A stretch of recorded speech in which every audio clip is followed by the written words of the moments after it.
बार बार बोलने की आवश्यकता नहीं है, जिन लोगों ने पहले बोल दी थी अब वो फिर से परेशान ना हो बोलने के लिए। ठीक है, सभी को नमस्कार, सभी को गुड इवनिंग। हो गया ना?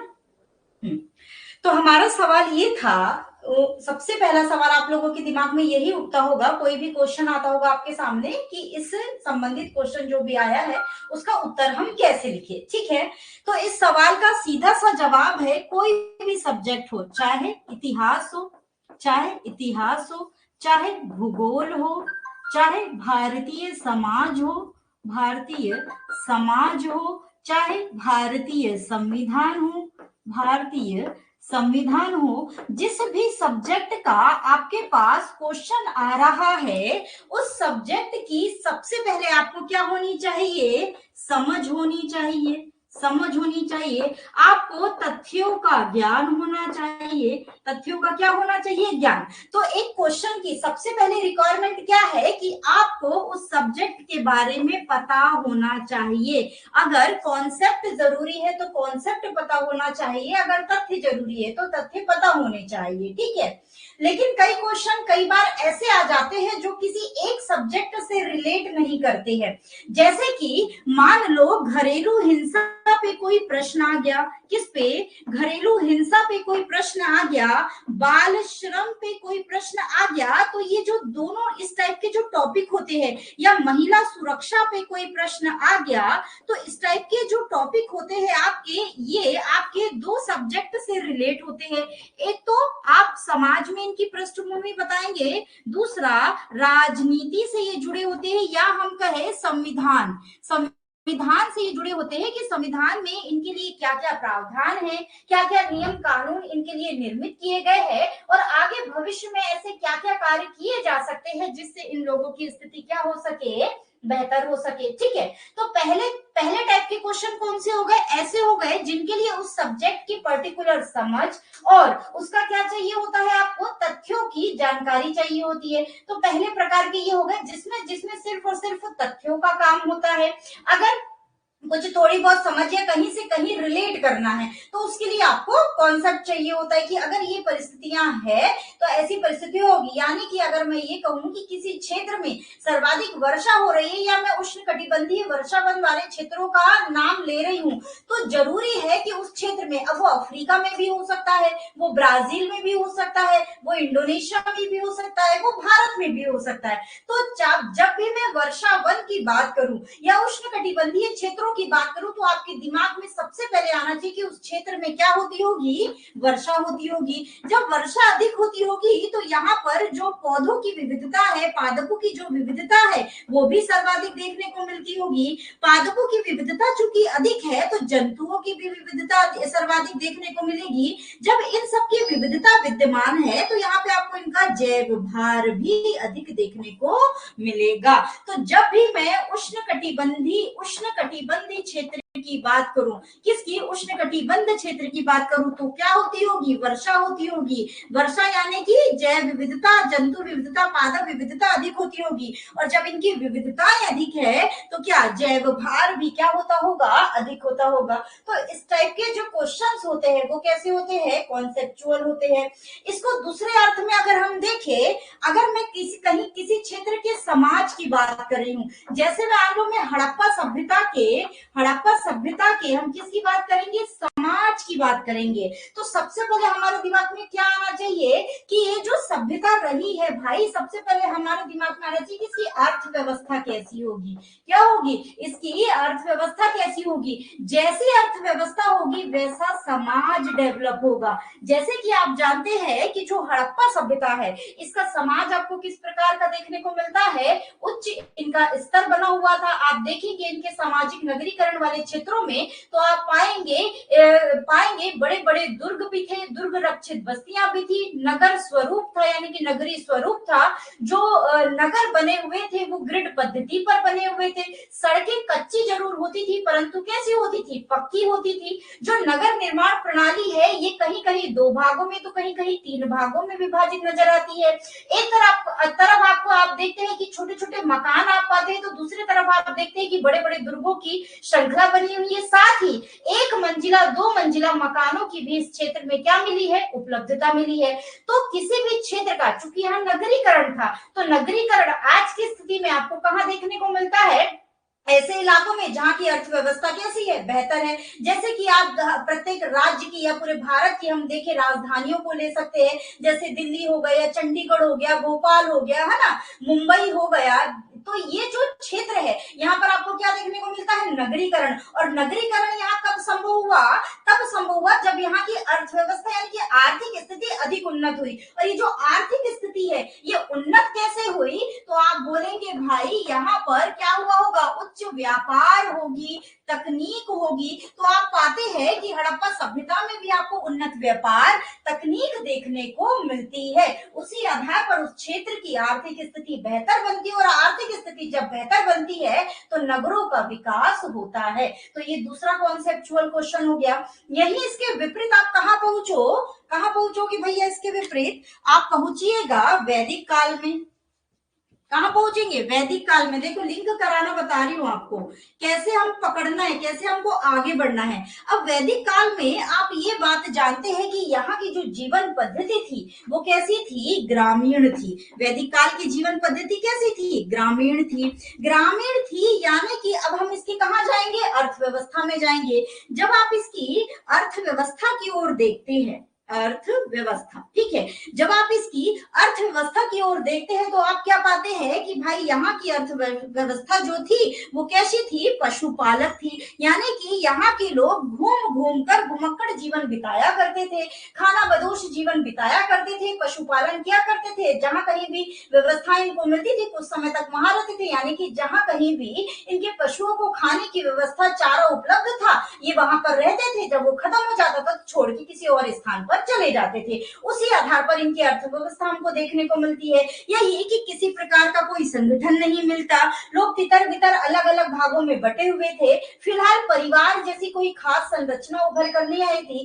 धीरे धीरे जब ऋग्वैदिक काल आगे बढ़ता है तो आप छोटी छोटी पारिवारिक इकाइयां पाते हैं, आप फिर सभा और समिति का जिक्र पाते हैं, और आगे जाके जब आप उत्तर वैदिक काल में पहुंचते हैं, जब मानव धीरे धीरे क्या होने लग गया, स्थायी होने लग गया, स्थायी कार्य करने लग गया, कृषि कार्य करने लग गया, तो आप पाते हैं कि इन लोगों की जो पारिवारिक इकाई थी वो भी क्या होने लग गई, बढ़ने लग गई। और जब परिवार बढ़ने लग गया, ये स्थायी हो गए, कृषि कार्य होने लगा, तो इनकी जो पशुपालक से स्थिति थी वो कैसी होने लगी, थोड़ी सी कृषि व्यवस्था या हम कहे कृषि पर आधारित होने लगी। आगे जाके आप देखते हैं कि जब कृषि अधिशेष हुआ होगा, जैसे कि हड़प्पा सभ्यता की अर्थव्यवस्था का एक प्रमुख पक्ष उसका कृषि अधिशेष ही था, यानी कि जितना भी वो उपजाते थे उससे बच जो जाता था उसको हम क्या कहते हैं, अधिशेष। और जब किसी भी सभ्यता या किसी भी देश में खाद्यान्न पदार्थों का यानी कृषि से प्राप्त होने वाले पदार्थों, खाद्यान्न ही नहीं अन्य प्रकार का भी कच्चा माल, तो जब किसी अर्थव्यवस्था से हमको कृषि अधिशेष प्राप्त होने लगता है तो उस अर्थव्यवस्था या उस क्षेत्र की या उस देश की या उस शहर की जो अर्थव्यवस्था है उसमें क्या आने लगता है, बदलाव आने लगता है, यानी कि अब वो उन्नत व्यापार तकनीक की ओर मुड़ने लगती है। तो आगे जाके धीरे धीरे हम पाएंगे कि ये भी व्यापार की ओर मुड़े होंगे, और आगे जाके फिर आप देखते हैं लोहे का विकास हुआ, महाजनपदों का निर्माण हुआ, मगध जैसा एक बड़ा साम्राज्य आपके सामने उभर कर आता है, ठीक है। और मगध की भी जो अर्थव्यवस्था थी वो भी किस पर टिकी हुई थी, कृषि पर टिकी हुई थी, और साथ ही अब ये बेहतर तरीके से व्यापार वाणिज्य कार्य करने लगे थे, क्योंकि उतनी बड़ी व्यवस्था को चलाने, उतने बड़े साम्राज्य को चलाने के लिए किसकी आवश्यकता थी, धन की आवश्यकता थी। और धन हमको कहां से प्राप्त होता, जो हमको अधिशेष मिल रहा है उसी से हमको धन की क्या हो जाती, प्राप्ति हो जाती, ठीक है। तो इस प्रकार से ये कॉन्सेप्ट वाले होते हैं, जहां पर अगर किसी चीज के बारे में आपको एक चीज की जानकारी है तो उससे आप उसके समाज पे चले जाते हैं, उससे आप उसकी राजनीति पर चले जाते हैं, उससे आप उसकी, अच्छा अब यहाँ पर एक बात और मैं आपको बताना चाहती हूँ। अमेरिका के बारे में अगर आप जानते होंगे तो आप जानते होंगे वहां पूंजीवादी अर्थव्यवस्था है, ठीक है। हमारे भारत की बात करें तो हमारे यहाँ पर मिश्रित अर्थव्यवस्था है। अब अमेरिका में पूंजीवादी अर्थव्यवस्था है, यानी कि वहां पर व्यापार वाणिज्य का सर्वाधिक महत्व होगा। व्यापार वाणिज्य कौन करता है, पूंजीपति ही करते हैं। हमारे यहाँ पर अभी पूंजीवादी व्यवस्था डेवलप नहीं हुई है। हमारे यहाँ पर अभी मिश्रित अर्थव्यवस्था है, जिसमें कुछ चीजें सरकारी तंत्रों के पास है तो कुछ चीजें पूंजीपतियों के पास है, लेकिन उसके बावजूद भी सरकारी नियंत्रण क्या हुआ है, बना हुआ है। अब अमेरिका में आप देखोगे पूर्ण रूप से हम कहते हैं पूंजीवादी अर्थव्यवस्था, उसका एग्जाम्पल ही देते हैं कि ये पूंजीवादी अर्थव्यवस्था है। तो वहां पर जो सारे अधिकार हैं, जितने भी संसाधन है, उन पर जो अधिकार है वो किनका है, पूंजीपतियों का है। तो ऐसे ही आप बिल्कुल कहाँ पाएंगे, हड़प्पा सभ्यता में आप पाएंगे कि चूंकि यहाँ का व्यापार तकनीक सर्वाधिक उन्नत थी, और व्यापार कौन करेगा, जिसके पास पैसा होगा, जिसको हम क्या कहते हैं उस दौर में व्यापारी वर्ग कहते हैं। तो संभवतः ये अनुमान लगाया जाता है कि यहाँ की जो राजनीतिक, क्योंकि राजनीतिक प्रणाली के कोई स्पष्ट प्रमाण यहाँ उपलब्ध नहीं होते, लेकिन यहाँ की नगरीकरण स्थिति को देखते हुए ये अनुमान लगाया जाता है कि संभवतः हड़प्पा सभ्यता की जो राजनीतिक प्रणाली रही होगी वो किस पर आधारित रही होगी, या किसके हाथों में रही होगी, तो व्यापारी वर्ग के हाथों में रही होगी। और आज की स्थिति से अगर आप अमेरिका की तुलना करेंगे, हड़प्पा से अगर आप अमेरिका की तुलना करेंगे, या मैं कहूँ अमेरिका से हड़प्पा की तुलना करेंगे, तो वहां पर भी अभी सत्ता या कहीं किनके हाथों में रहती, तो जिनके पास संसाधनों पर अधिकार होता है, यानी कि पूंजीपतियों के पास। तो वहां भी आप देखेंगे कि वहां की राजनीति में पूंजीपतियों का आपको सर्वाधिक प्रभाव नजर आएगा। इसका एग्जाम्पल आपको डोनाल्ड ट्रंप के राष्ट्रपति बनने के दौरान ही समझ में आ गया होगा। क्यों? क्योंकि वो एक बिजनेसमैन थे। ठीक है, इतनी बात समझ में आई, यहां तक बात समझ में आई कि कैसे हमको क्वेश्चन की प्रकृति यानी क्वेश्चन को देख के ये समझना है कि ये कॉन्सेप्ट पर है कि ये तथ्यों पर है। इतनी बात सबको समझ में आई या नहीं, बताइएगा।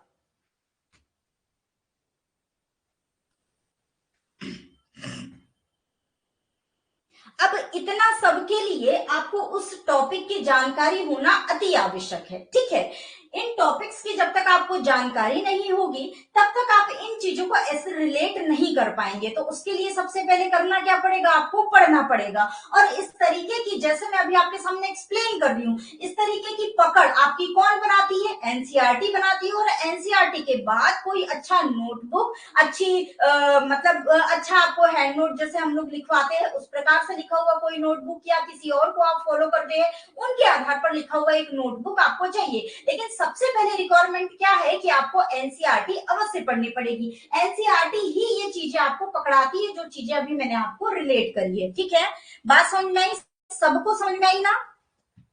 किसी का मन में थोड़ा भी डाउट हो तो पूछ लेना, है ना? ठीक है, तो कॉन्सेप्चुअल जो क्वेश्चन है वो कैसे बनेंगे, इस प्रकार से बनेंगे।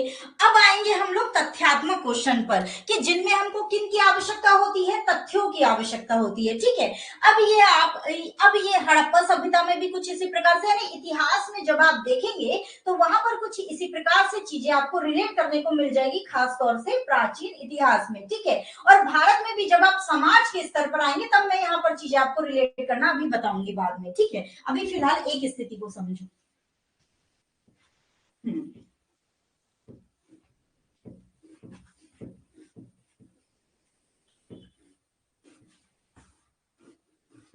अब जैसे एक क्वेश्चन है यहाँ पर, अब मैं एक क्वेश्चनों के माध्यम से बताती हूँ आपको। एक प्रश्न है आपके सामने, घरेलू हिंसा को परिभाषित करें।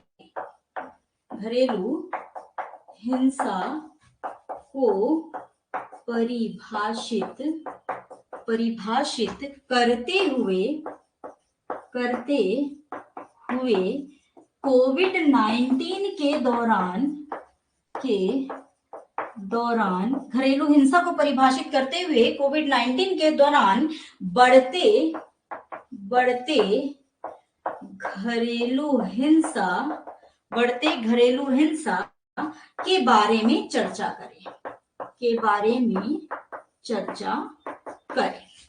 ये भारतीय समाज का आपका क्वेश्चन है। ठीक है, और यूपीपीसीएस की अगर हम प्रकृति और पुराने क्वेश्चंस को देखें तो यूपीपीसीएस आपका उत्तर प्रदेश लोक सेवा आयोग महिलाओं पर एक क्वेश्चन उसका कंपलसरी है कि वो पहले पेपर में आपको महिलाओं पर एक क्वेश्चन जरूर पूछेगा, चाहे वो घरेलू हिंसा पे पूछे, चाहे बलात्कार जैसी समस्या पे पूछे, चाहे वो महिलाओं के संगठन पर पूछे, चाहे वो महिलाओं की आर्थिक स्थिति या भूमंडलीकरण के दौर में महिलाओं की बदलती स्थितियों पर पूछे, बशर्ते एक क्वेश्चन आपको समाज वाले टॉपिक से महिलाओं पर उत्तर प्रदेश लोक सेवा आयोग के हर पेपर में देखने को मिलेगा, चाहे आप पुराने पेपर उठा करके देख लीजिएगा, उसका फेवरेट टॉपिक है, यहां से वो एक क्वेश्चन जरूर रखता है। तो अब हमारे सामने क्वेश्चन है, चूंकि हमने इसको करंट से भी रिलेट किया है, किससे रिलेट किया है, करंट से भी।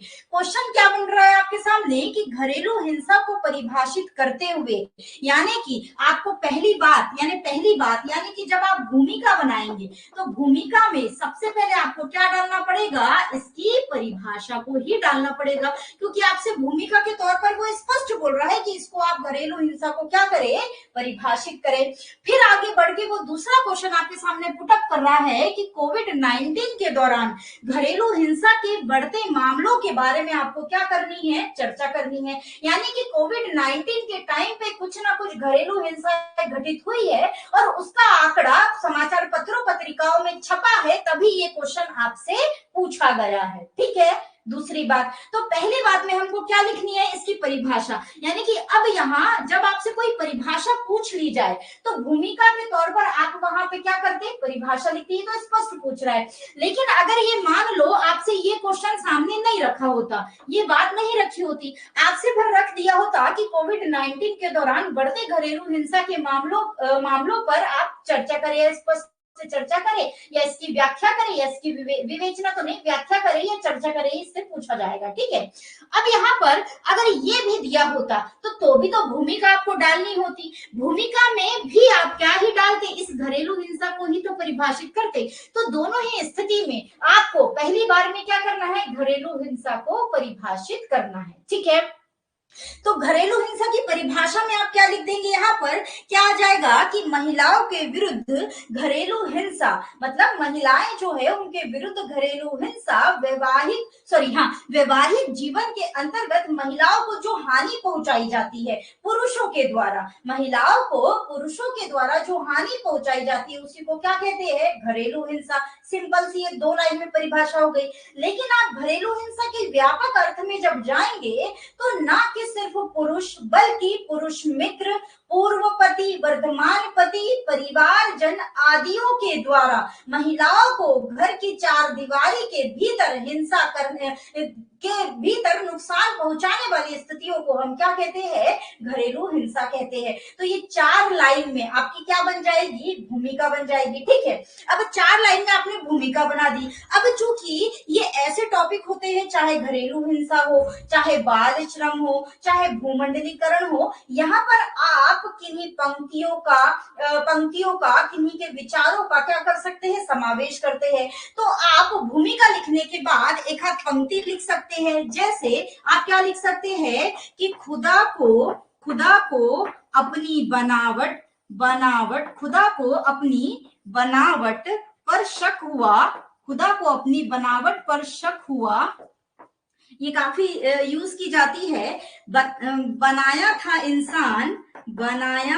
इंसान वो हैवान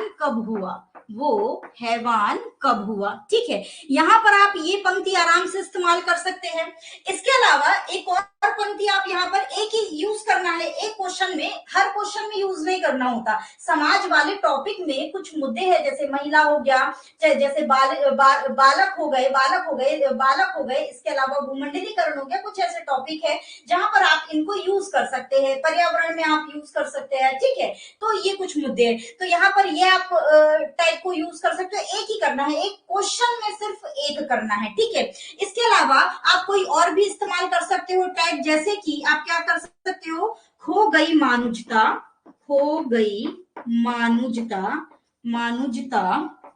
मानव में कुछ को मारो माँ के पेट में, कुछ को मारो माँ के पेट में,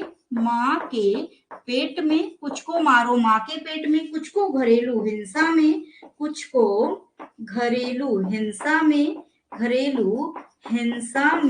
और कुछ को मारो दहेज की सेज पर, ठीक है, सेज पर। तो महिलाओं पर अगर हिंसा की बात आएगी तो ये सारी, या कभी दहेज प्रथा की बात आई तो ये सारी, ऐसे ही कभी बाल विवाह की बात आएगी तो ऐसी 2-3 टैग मैं आप लोगों को बता दूंगी, उनको आप इनके लिए संभाल के रखना है, ठीक है। तो इस प्रकार से आप कोई एक टैग को इसमें परिभाषा देने के बाद आप इस्तेमाल कर सकते हैं। अब बात आएगी इसके विस्तार की। अब आपको क्या तथ्य देने हैं, तथ्य आपको देने हैं कि कोविड-19 के दौरान जो बढ़ती घरेलू हिंसा है उनके बारे में चर्चा, यानी कि अब आपके पास आंकड़े होने चाहिए इसको सॉल्व करने के लिए कि क्या क्या कौन कौन सा डाटा आपके पास उपलब्ध है। खासकर तौर पर सरकारी डाटा अगर हो तो ज्यादा बेहतर है, जैसे राष्ट्रीय महिला आयोग की रिपोर्ट, और राष्ट्रीय महिला आयोग की रिपोर्ट के आधार पर ही ये मुद्दा कहाँ आया था, अस्तित्व में आया था, सामने आया था, ठीक है। इनको लिखना चाहते हो तो लिख लीजिएगा, इनको लिखना चाहते हो तो लिख लीजिएगा। ऐसे में आपको कई टॉपिक्स के बारे में बहुत सारे टैग लिखा दूंगी। मुख्य तौर पर ये टैग मैं आप लोगों को निबंध के साथ लिखाऊंगी, जिनमें आप कुछ टैग को अपने क्वेश्चंस में भी इस्तेमाल कर सकते हो, ठीक है। निबंध का लूंगी क्लास सैटरडे को। लिखना चाहते हो तो लिख लो, अगर लिख लिए हो तो बताओ, फिर इसको मिटाऊं, मैं आगे का बताऊं, इसके तथ्य बताऊं आपको।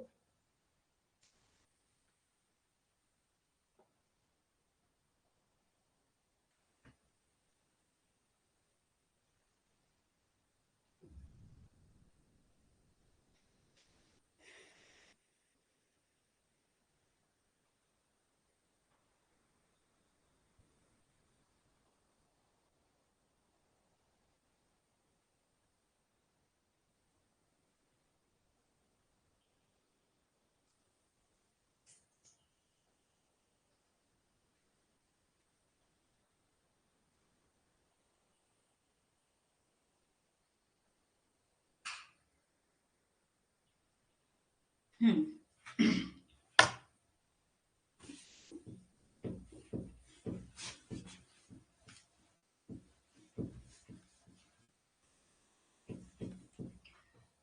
अब इतना लिखने के बाद क्या करोगे, पैरा चेंज करोगे। अब आपको परिभाषा यानी ये देने के बाद, आपको टैग लिखने के बाद अब किस में आना है, आपको तथ्यों पर आना है, तथ्यों पर, ठीक है, यानी कि इसके विस्तार पर आना है। विस्तार में आप किसकी रिपोर्ट उठाएंगे, राष्ट्रीय महिला की, राष्ट्रीय महिला की आप क्या उठा लेंगे, रिपोर्ट उठा लेंगे। अब राष्ट्रीय महिला की रिपोर्ट के अनुसार आप देखेंगे कि इन्होंने बताया, राष्ट्रीय महिला रिपोर्ट ने एक रिपोर्ट जारी की, राष्ट्रीय महिला आयोग ने, और इसने अपनी रिपोर्ट में बताया कि कोरोना वायरस के प्रसार के दौरान क्या हुआ था, लॉकडाउन हुआ था। लोग वैसे ही तनाव से गुजर रहे थे, सबको एक स्थान पर, एक जगह पर अपने अपने घरों में बंद कर दिया गया था, निकलने की किसी को भी आजादी नहीं थी। उसी तनाव के दौर में देखा गया कि महिलाओं के विरुद्ध हिंसा के मामले काफी बढ़ गए हैं। इन्होंने बताया कि लॉकडाउन का जब पहला दौर चल रहा था, उस पहले दौर में लगभग एक वीक में, यानी शुरुआती दौर में, यानी पहली बार जब मार्च में लॉकडाउन लगा, उसके शुरुआती 1 वीक में ही लगभग 140-146 मामले घरेलू हिंसा के क्या किए गए थे, रिपोर्ट किए गए थे। उसके बाद लॉकडाउन खत्म होते तक अंतिम जो सप्ताह था, उसमें लगभग 250 मामले महिलाओं के खिलाफ देखे गए थे, यानी घरेलू हिंसा से संबंधित मामले आए थे। अब ये जो घरेलू हिंसा से पीड़ित महिलाएं थी उस दौर में, वे क्या करती थी, पुलिस को कॉल करती थी। अब चूंकि पुलिस उस समय इस क्षेत्र यानी इन चीजों के प्रति क्या बनी रही, उदासीन बनी रही। जब बात हुई, जवाब तलब हुआ कि भाई ऐसा क्यों हुआ, तो पुलिस ने कहा कि अरे हम तो लॉकडाउन जैसी स्थितियों में जुड़े हुए थे, हमारी ड्यूटी रोड पर लगी हुई थी, इन सब चीजों का हमारे पास हमारे पास कोई ऐसा समय नहीं था। तो ऐसा पुलिस के द्वारा कहा गया। इस वजह से इस दौर में जो हिंसाएं थी वो लगातार बढ़ती गई और उन पर किसी प्रकार की कोई कार्रवाई नहीं हुई। तो ये एक डाटा आप इसको डाल सकते हो तथ्य में, महिला आयोग की रिपोर्ट से उठा करके, ठीक है। 1 वीक में ये डाटा था, लास्ट वीक में ये डाटा हुआ। उसके बाद ये भी पाया गया कि इसी दौर में बलात्कार और बलात्कार करने की कोशिशों के मामले भी 2 से बढ़कर कहां पर आ गए, 15 पर आ गए। ये भी एक डाटा इसी आयोग ने अपनी रिपोर्ट में दिया है। साथ ही इन्होंने कहा कि कई ऐसे मामले भी आए जिनमें महिलाओं ने ये रिपोर्ट लिखाई कि मेरे गरिमा के अधिकार, यानी गरिमा से मेरे जीवन जीने के अधिकार, यानी कि आर्टिकल 21 पर लगातार क्या हो रहे हैं, हमले हो रहे हैं। इस मामले की भी रिपोर्टें जो गई है वो लगभग आपकी सामान्य तौर पर लगभग औसतन 35 जाती थी, लेकिन लॉकडाउन के दौर में ये औसतन कितनी जाने लगी थी, 77 हो गई थी, बढ़ करके 77 हो गई थी। यानी कि कहीं ना कहीं महिलाओं को गरिमा के साथ जीवन जीने पर भी क्या लग गई थी, पाबंदी लग गई थी। किस दौर में, इस कोविड 19 के दौर में, ठीक है। हालांकि अब ये जो गरिमा के साथ जीवन जीने, इसमें सिर्फ पुरुष ही नहीं उसकी गरिमा तोड़ने में शामिल होगा, हो सकता है परिवार के अन्य सदस्य, लिंग पर आधारित, जात पर आधारित, धर्म पर आधारित कई तरह की जो थी इस समय, ये मतलब अलग अलग वर्ग पर आधारित, लिंग पर, जात पर, है ना, तो अलग अलग इन जो क्षेत्र है उनसे भी ये समस्याएं आ रही थी, ना कि सिर्फ घर में पुरुष द्वारा महिला पर किए जाने वाले अत्याचार, उसके अलावा भी ये अन्य अन्य चीजें इसमें शामिल थी। तो ये 2-3 डाटा आप इसमें डाल सकते हैं। अंत में जब आप इसके अंत में पहुंचेंगे, यानी कि अब आपको क्या देना है, निष्कर्ष देना है या अपनी बात रखनी है, अपनी बात रखनी है। तो अंत में जब आपको निष्कर्ष देना हो या अपनी बात रखनी हो या क्वेश्चन की आपको क्लोजिंग करनी हो, अंत करना हो, तो क्लोजिंग स्टेटमेंट में आप ये दे सकते हैं कि सामाजिक कार्यकर्ताओं के अनुसार लॉकडाउन के दौरान ये जो स्थितियां, ये जो आंकड़े हैं, वो इससे कहीं और अधिक ज्यादा है, क्योंकि कई महिलाएं तो अभी भी सामान्य स्थितियों में भी किसी प्रकार का कोई एक्शन नहीं ले पाती, और उस समय तो लॉकडाउन जैसी स्थितियां निर्मित थी। अतः आंकड़े वास्तविक आंकड़ों से कहीं ज्यादा संख्या इनकी नजर आती है। ऐसे आप करके आप अपना क्लोजिंग स्टेटमेंट दे सकते हो, क्योंकि ये जो क्वेश्चन है, यहाँ आप संतुष्टि पूर्वक इसको खत्म नहीं कर सकते। इस प्रकार के क्वेश्चन में एक असंतुष्टि, मन में एक सवाल हमेशा ही बना रहता है, चाहे बाल श्रम की बात हो, चाहे घरेलू हिंसा की बात हो, चाहे बलात्कार की बात हो। ये ऐसे कुछ सवाल है, जहां ऐसे कुछ प्रश्न होते हैं जहां पर लास्ट में भी एक प्रश्न छूट ही जाता है, यानी कि लास्ट में भी एक क्वेश्चन मार्क लग के अगर आप क्वेश्चन खत्म कर रहे हैं तो भी आपको एक क्वेश्चन मार्क अंत में मिल ही जाता है कि आखिर ये चीजें कब तक, कैसे, क्यों, कैसे, क्या चलती रहेगी। तो इस तरीके से आप इसके अंत में ये लिख सकते हैं। संतुष्टि पूर्वक आप यहाँ पे इसको क्लोजिंग नहीं कर सकते, क्योंकि यहाँ पे ये टॉपिक ही ऐसे जहाँ पे किसी प्रकार की संतुष्टि ना आपको मिलेगी, ना आप एग्जामिनर को दे सकते हो, ठीक है। तो बात समझ में आई कि इस प्रकार का अगर क्वेश्चन आया तो आपको कैसे डील करनी है। इतनी बात समझ में आई सबको?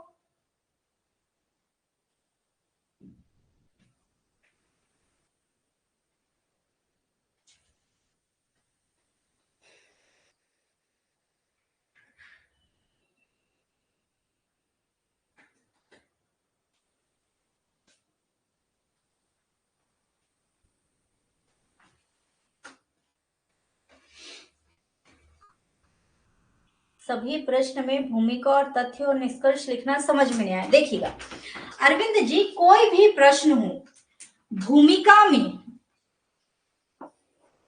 एक मिनट,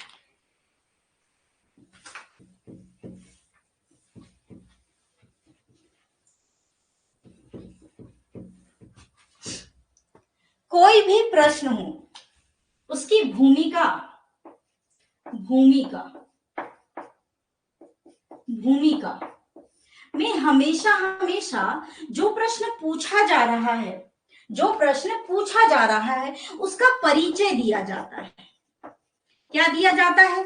जो प्रश्न पूछा जा रहा है उसका परिचय दिया जाता है।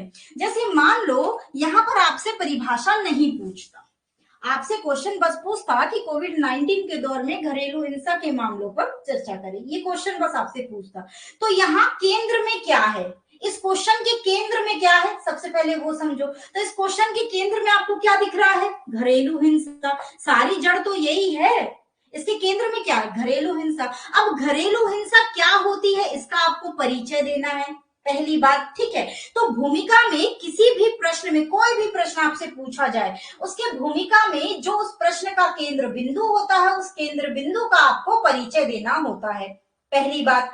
अब आगे बढ़ेंगे तब आप इसके विस्तार में आएंगे, विस्तार में यानी कि इसके तथ्यों पर आएंगे भूमिका के बाद। और भूमिका कम से कम 4 से 5 लाइन की होनी चाहिए, इससे ज्यादा आप भूमिका को डिस्क्राइब नहीं कर सकते, मत करना, क्वेश्चन बिगड़ जाएगा। फिर तथ्यों के लिए और विस्तार के लिए आपके पास शब्द सीमा नहीं रहेगी।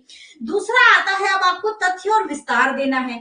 तो अब ये जो डाटा आपको मिलेगा, जैसे कोविड 19 के दौर में घरेलू हिंसा, तो इस प्रकार के डाटा संबंधी ज्ञान आपको हर मंथ में एक बुक आती है, योजना और कुरुक्षेत्र, उनमें में हर महीने किसी ना किसी जो ज्वलंत मुद्दे होते हैं, जो समसामयिक मुद्दे होते हैं, उन मुद्दों में से एक आपको उसमें टॉपिक उसमें डाला रहता है। उस टॉपिक को जब आप पढ़ते हैं तो आपको कुछ इस प्रकार के तथ्य मिल जाते हैं। इसके अलावा अगर आप कहीं क्लास कर रहे हैं और करंट से जुड़े कुछ मुद्दे हैं तो वो तथ्य और वो उसके बारे में जानकारी उपलब्ध कराने का जो दायित्व होगा वो आपके कोचिंग सेंटर पर होगा, जहां पर आप जुड़े हुए हैं। ठीक है, जैसे मेरे से आप पढ़ रहे हो तो मेरा दायित्व है कि मैं इससे संबंधित आंकड़े आपको सारे उपलब्ध कराऊं। तो मैंने इससे संबंधित आंकड़े निकाले, तो इससे संबंधित आंकड़े जब आप देखेंगे तो एक एक करके आपको आंकड़ा देना है। राष्ट्रीय रिपोर्ट से ही चूंकि शुरुआत करना ज्यादा बेहतर रहेगा, तो राष्ट्रीय महिला आयोग की रिपोर्ट आप उठा लेना। राष्ट्रीय महिला आयोग की रिपोर्ट के अनुसार जो जो तथ्य हमने अभी देखे वो सारे तथ्य एक एक करके आपको लिखने हैं। ठीक है, उसके बाद आप इसी के बारे में जो भी तथ्य आपके पास मौजूद है, एक तो इसकी रिपोर्ट के आधार पर, फिर दूसरा इन्होंने बताया कि बलात्कार के मामले भी देखने को मिले, फिर बताया कि गरिमा के साथ जीवन जीने के अधिकार का भी हनन हुआ। गरिमा के साथ जीवन जीने के अधिकार का भी हनन हुआ, जीवन जीने के अधिकार का भी हनन हुआ, ये बात आप डाल सकते हो। ठीक है, इसके अलावा फिर जब अंत में इतनी बातें, जितने भी तथ्य है इसके डालने के बाद अंत में आप कहाँ पहुंचेंगे? निष्कर्ष की। अब आपको क्वेश्चन की क्लोजिंग करना है, तो क्वेश्चन की जब आप क्लोजिंग करेंगे तो चूंकि ये जो सवाल है ये जीवन भर आजीवन बने रहेंगे। किसी समाज में जब जनसंख्या अधिक होती है, समाज में बहुत सारे लोग होते हैं, हर वर्ग हर समुदाय के, तो समाज में इस प्रकार की कुरीतियां भी हमेशा ही विद्यमान रह सकती है। हम इनको शायद जड़ से खत्म नहीं कर सकते, लेकिन हाँ, हम इनको कम करने में अवश्य ही सहायता कर सकते हैं। कानूनों के माध्यम से इनकी जो संख्या उसको अवश्य ही कम किया जा सकता है। ये जो वर्ग है, जिस वर्ग पर ये हिंसा हो रही है, उस वर्ग को जागरूक करके अवश्य इनको कम किया जा सकता है। तो इस प्रकार से हम अपना क्लोजिंग स्टेटमेंट दे सकते हैं। ठीक है, तो इस तरीके से आप कहाँ पे आ जाएंगे? निष्कर्ष पे आ जाएंगे। तो ये कभी आपको संतुष्ट नहीं कर सकता, इसका निष्कर्ष। यहाँ पे आपको एक असंतुष्टि हमेशा ही बनी रहेगी इस प्रकार के सवालों में। ठीक है, तो अभी बात समझ में आई आपको कि यहाँ पर भूमिका में आपको जो टॉपिक है उसके केंद्र के बारे में परिचय देना है, फिर उसके बारे में आपको तथ्यों को लिखना है, फिर आपको उसका निष्कर्ष लिखना है। कितने पेज का लिखे मैम? फरीन पूछ रही है। फरीन जी, आपके यूपी पीसीएस में दो प्रकार से क्वेश्चन आते हैं, 125 वर्ड्स के आएंगे और 200 वर्ड्स के आएंगे। ठीक है, 125 वर्ड के और 200 वर्ड्स के। ठीक है, कोई भी क्वेश्चन जैसे मैं आपको देती हूँ, मान लो मैंने यही क्वेश्चन आपको दिया, अब आप प्रयास करिएगा कि मैं कोशिश करूं कि मैं इसको 125 शब्दों में भी लिख लूं। आप ये भी प्रयास कर लीजिएगा कि आप कोशिश करें कि इसको 200 शब्दों में लिख ले। जब आप दोनों स्तर पर इसको लिख लेंगे तो आप बेहतर तैयारी की दिशा में चले जाएंगे। ठीक है, तो ऐसे आप कर सकते हो। ठीक है, आई अभी बात समझ में? अरविंद जी, क्लियर हुआ?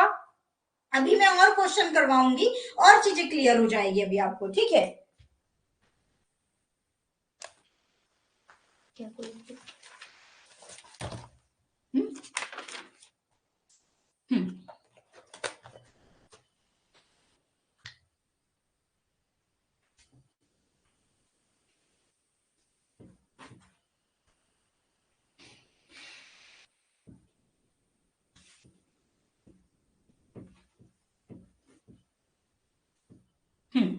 अब जैसे एक क्वेश्चन पूछा आपसे, एक और ले लेते भारतीय समाज का।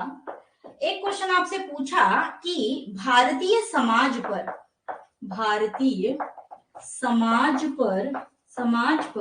भूमंडलीकरण के प्रभावों की विवेचना कीजिए। आपसे क्वेश्चन किया गया कि भारतीय समाज पर भूमंडलीकरण के प्रभावों की विवेचना कीजिए। ठीक है, अब ये जो भूमंडलीकरण है, अब फिर से आएंगे हम कहा? इसकी भूमिका पर। अब इसकी भूमिका में क्या लिखेंगे? अब यहाँ पे आपको केंद्र में क्या दिख रहा है? केंद्र में आपको दिख रहा है भूमंडलीकरण। केंद्र में क्या दिख रहा है? भूमंडलीकरण। इसी के तो प्रभाव हमको बताना है हमारे समाज में। किसके? भूमंडलीकरण के ही तो प्रभाव हमको बताना है हमारे समाज में। तो सबसे पहला दायित्व आपका क्या होगा? इस भूमंडलीकरण का परिचय देना। क्या होगा? इस भूमंडलीकरण का परिचय देना। तो यही इसी का जो परिचय है वो आपका किस में आ जाएगा? भूमिका में आ जाएगा। परिचय कैसे दे दोगे आप भूमंडलीकरण का? कि ये जो भूमंडलीकरण है उसे 1990 के दशक के प्रारंभ से आर्थिक सुधारों के रूप में हमने इसको लागू किया, जिसको हम किसके नाम से जानते हैं? एलपीजी के नाम से भी जानते हैं, या इन्हीं को हम क्या कहते हैं? और आर्थिक सुधार भी कहते हैं, क्योंकि हमने इनको आर्थिक सुधारों के लिए क्या किया था? लागू किया था। अब भारत में आज की स्थिति जाओ और 1990, तो 1990 से आज का दौर देखेंगे तो लगभग 30 वर्षों के उपरांत, यानी भूमंडलीकरण के लागू होने के लगभग 30 वर्षों के उपरांत इसके जो प्रभाव है, इसका जो असर है, वो भारतीय समाज पर सकारात्मक और नकारात्मक दोनों रूप से नजर आता है। तो भूमिका में आपने इसका परिभाषा दे दिया, आपने इसका परिचय दे दिया, उसके बाद आप आएंगे इसके प्रभावों पर। तो प्रभाव भूमंडलीकरण के किसी भी चीज के अगर प्रभाव आपसे पूछे जाएंगे, किसी भी क्वेश्चन में अगर प्रभाव आपसे पूछा गया है तो याद रखना उसके दो ही पहलू होते हैं, एक सकारात्मक होता है, एक नकारात्मक।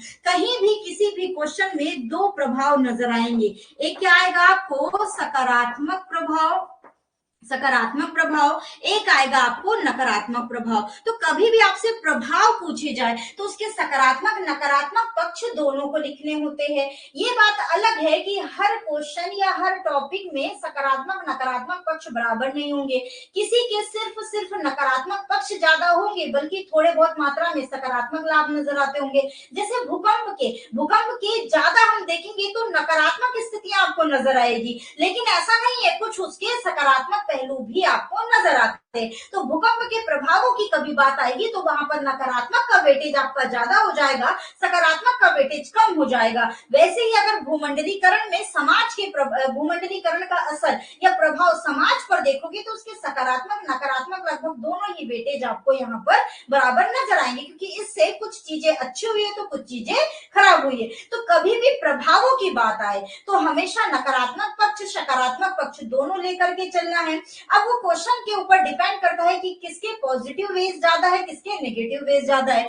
तो यहाँ पर अगर आप देखेंगे सकारात्मक पक्षों की ओर, तो सकारात्मक पक्ष क्या क्या हुए हैं? कई सारे पॉइंट है इसके, जैसे कि नव मध्य वर्ग का उदय हुआ। ये जो नव मध्य वर्ग है ये आप और हम लोग ही है, हम लोग ही इस बाजार को क्या कर रहे हैं? संचालित कर रहे हैं, हम लोग ही इस बाजार से क्या हो रहे हैं? आकर्षित हो रहे हैं। तो नव मध्य वर्ग का उदय भूमंडलीकरण के बाद क्या हो गया है? तीव्रता से हो गया है। इसके बाद इसके अलावा अगला आप इसका देख पाएंगे, जैसे कि आधुनिकीकरण की प्रक्रिया तीव्र हो गई है, जो समाज के वंचित वर्ग है इनके हितों की लगातार क्या हो रही है? रक्षा हो रही है। जो नए व्यवसायिक वर्ग है इनका उदय हो रहा है, साथ ही जो वंचित समूह है धीरे धीरे इनका सशक्तिकरण भी हो रहा है। ऐसा नहीं है वंचित समूह का ना सिर्फ सशक्तिकरण बल्कि उनका शोषण भी बढ़ गया है, आगे बात करेंगे, ठीक है। इसके अलावा आप देखेंगे कि जो भारत की संस्कृति है जो सीमित हो गई थी, एक क्षेत्र तक सीमित हो गई थी, जिसका विस्तार नहीं हो पा रहा था, इस भूमंडलीकरण के दौर ने और इंटरनेट के आगमन ने दोनों ने ही क्या कर दिया? सांस्कृतिक क्षेत्रों में क्रांति ला दी और आज भारत की जो स्थिति है वो देश विदेश तक क्या होने लगी है? गूंजने लगी है। ना सिर्फ गूंजने लगी है बल्कि कई भारतीय संस्कृतियों को क्या किया जाने लगा है? एक्सेप्ट भी किया जाने लगा है। तो इसके हमको क्या दिखते हैं? लाभ दिखते हैं। वहीं जब आप इसके नकारात्मक पक्षों में आएंगे तो आप क्या क्या पाएंगे? जैसे जो समाज के वंचित वर्ग है इनका विकास क्या हुआ है? अवरुद्ध हुआ है। जहां इनको एक तरफ कमाने का मौका मिला है वहीं इनका एक तरफ विकास अवरुद्ध भी हुआ है। क्यों ऐसा मैं कह रही हूँ? क्योंकि वंचित वर्ग जो आर्थिक रूप से सशक्त है, जिनको आरक्षण की आवश्यकता होती है, अब आरक्षण इनको सरकार तो दे देगी लेकिन प्राइवेट सेक्टर इनको थोड़ा ना आरक्षण देगा। तो जितने भी आरक्षित वर्ग है इनको, चूंकि भूमंडलीकरण का इन पर नेगेटिव इफेक्ट पड़ा है, क्योंकि भूमंडलीकरण की जो नीति है वो ये है कि हायर एंड फायर, मतलब हाल ही अगर आप में थोड़ी सी भी गलती हो गई, आपको किसी ने हायर कर लिया, लेकिन अगर आपसे थोड़ी सी माइनर सी भी गलती हो गई, कुछ नुकसान हो गया कंपनी को, वो तुरंत आपको क्या कर देती है? फायर कर देती है। तो भूमंडलीकरण की नीति है हायर और फायर, और दूसरी किसकी? प्रतिस्पर्धा की, जिसमें गुण है, जिसमें जज्बा है, जिसमें क्षमता है, वही अंदर आएगा, अन्यथा वो बाहर जाएगा। ठीक है, तो भूमंडलीकरण आपको यही बताता है। यही कारण है कि जो हमारे समाज के वंचित वर्ग है, जिनको आरक्षण की आवश्यकता है, वे लोग क्या हो गए हैं, इस भूमंडलीकरण के दौर में पिछड़ से गए हैं। ये एक इसका ड्रॉबैक है। दूसरा ड्रॉबैक इसका ये है कि जो हमारी संस्कृति पर आक्रमण हुआ है, जो खास करके महिलाओं को जो ऑब्जेक्ट की तरह प्रस्तुत किया जाने लगा है, कहीं ना कहीं ये हमारी संस्कृति पर हमला ही है। महिला पहले साड़ियां पहनती थी, अब साड़ी परिधान जैसे लुप्त सा हो गया। अब जींस पैंट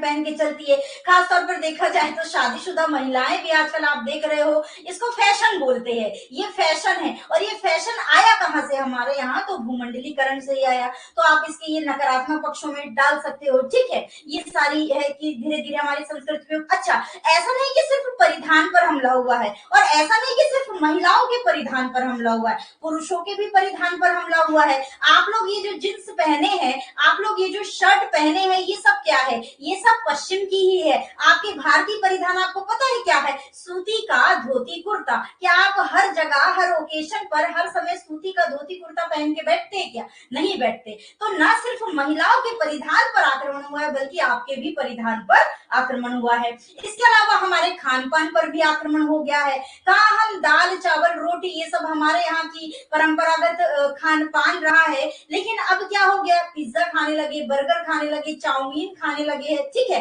तो ये सब जो क्या बोलते हैं, फास्ट फूड वाली जो संस्कृति आई है, इसी से पेट भर लेना है, इसको एक दिन भी नहीं खाएंगे तो अच्छा नहीं लगेगा, इस टाइप की जो ये संस्कृति आई है, ये कहाँ से आई है, ये भूमंडलीकरण से ही हमारे यहाँ प्रवेश किया है, पश्चिम से ही हमारे यहाँ पर आई है। तो कहीं ना कहीं संस्कृति के स्तर पर देखें तो उसने हमारे खान पान से लेकर पहनने ओढ़ने, जैसे एक समय पे याद है आपको, जब हमारे यहाँ के सर्वाधिक सूती वस्त्र, उस समय जब अंग्रेज हमारे यहाँ थे, हमारे यहाँ के सर्वाधिक सूती वस्त्र विदेशों में यानी कि यूरोप में पसंद किए जाते थे, तो वहां के एक व्यक्ति ने कहा था कि इनफैक्ट जो भारत के सूती कपड़ा यानी सूती वस्त्र है, वो हमारे बेडरूम में तक पहुंच गए हैं, यानी कि हमारी चादरें, हमारे पर्दे, हमारे सब कुछ सूती वस्त्र से निर्मित होने लगे। और आज हम बिल्कुल उल्टा कर रहे हैं, हमारे साथ बिल्कुल उल्टा हो रहा है। आज उनके नायलॉन के और कैसे पता नहीं मोटे मोटे अलग अलग कपड़ों के क्या क्या नाम है, ये शिफॉन और टेरिकाट, ये दुनिया भर के, वो हमारे यहाँ प्रवेश कर गए। याद आ रही है आपको?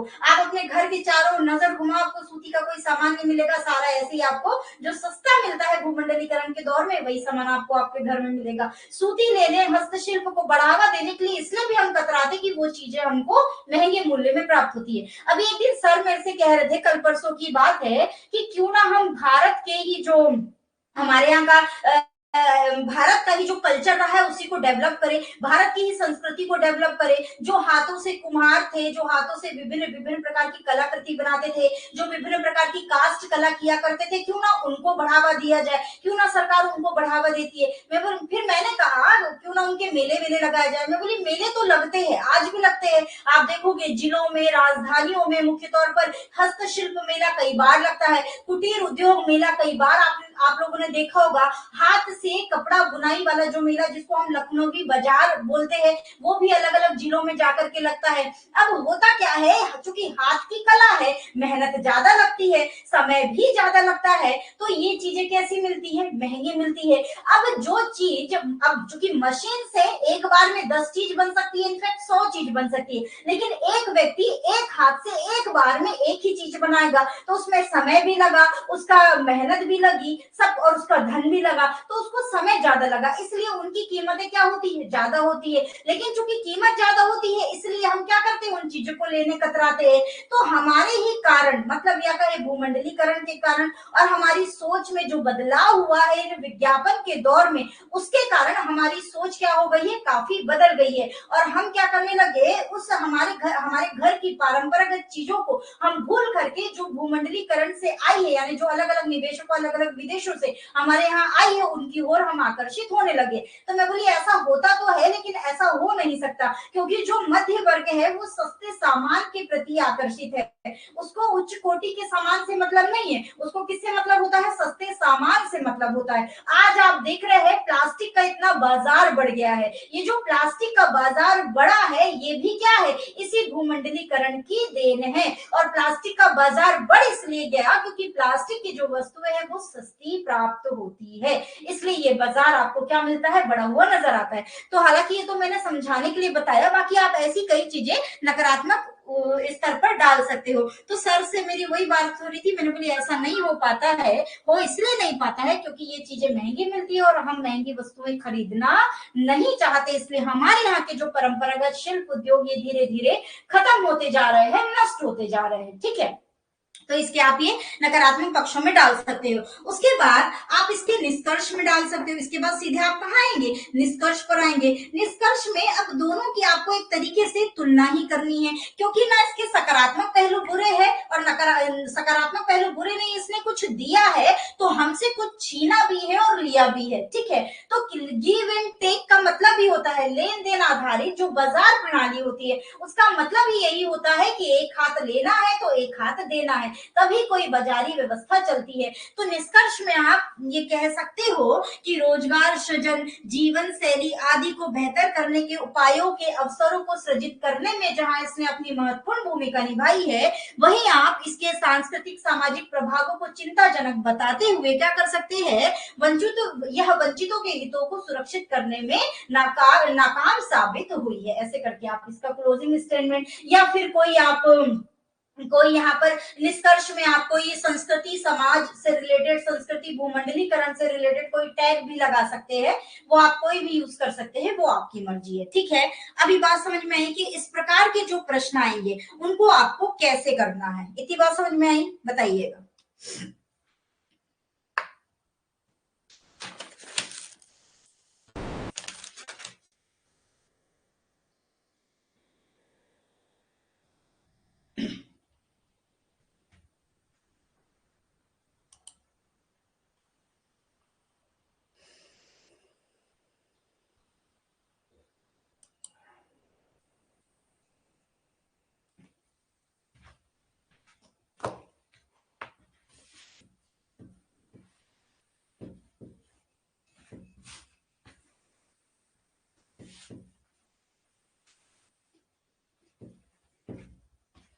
ठीक, अब एक ज्योग्राफी का प्रश्न बता रही हूं। प्रश्न है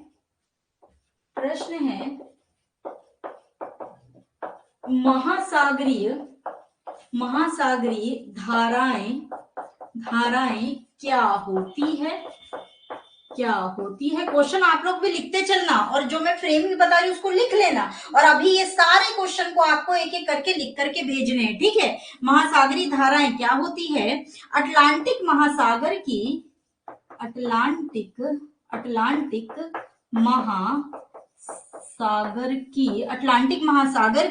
धाराओं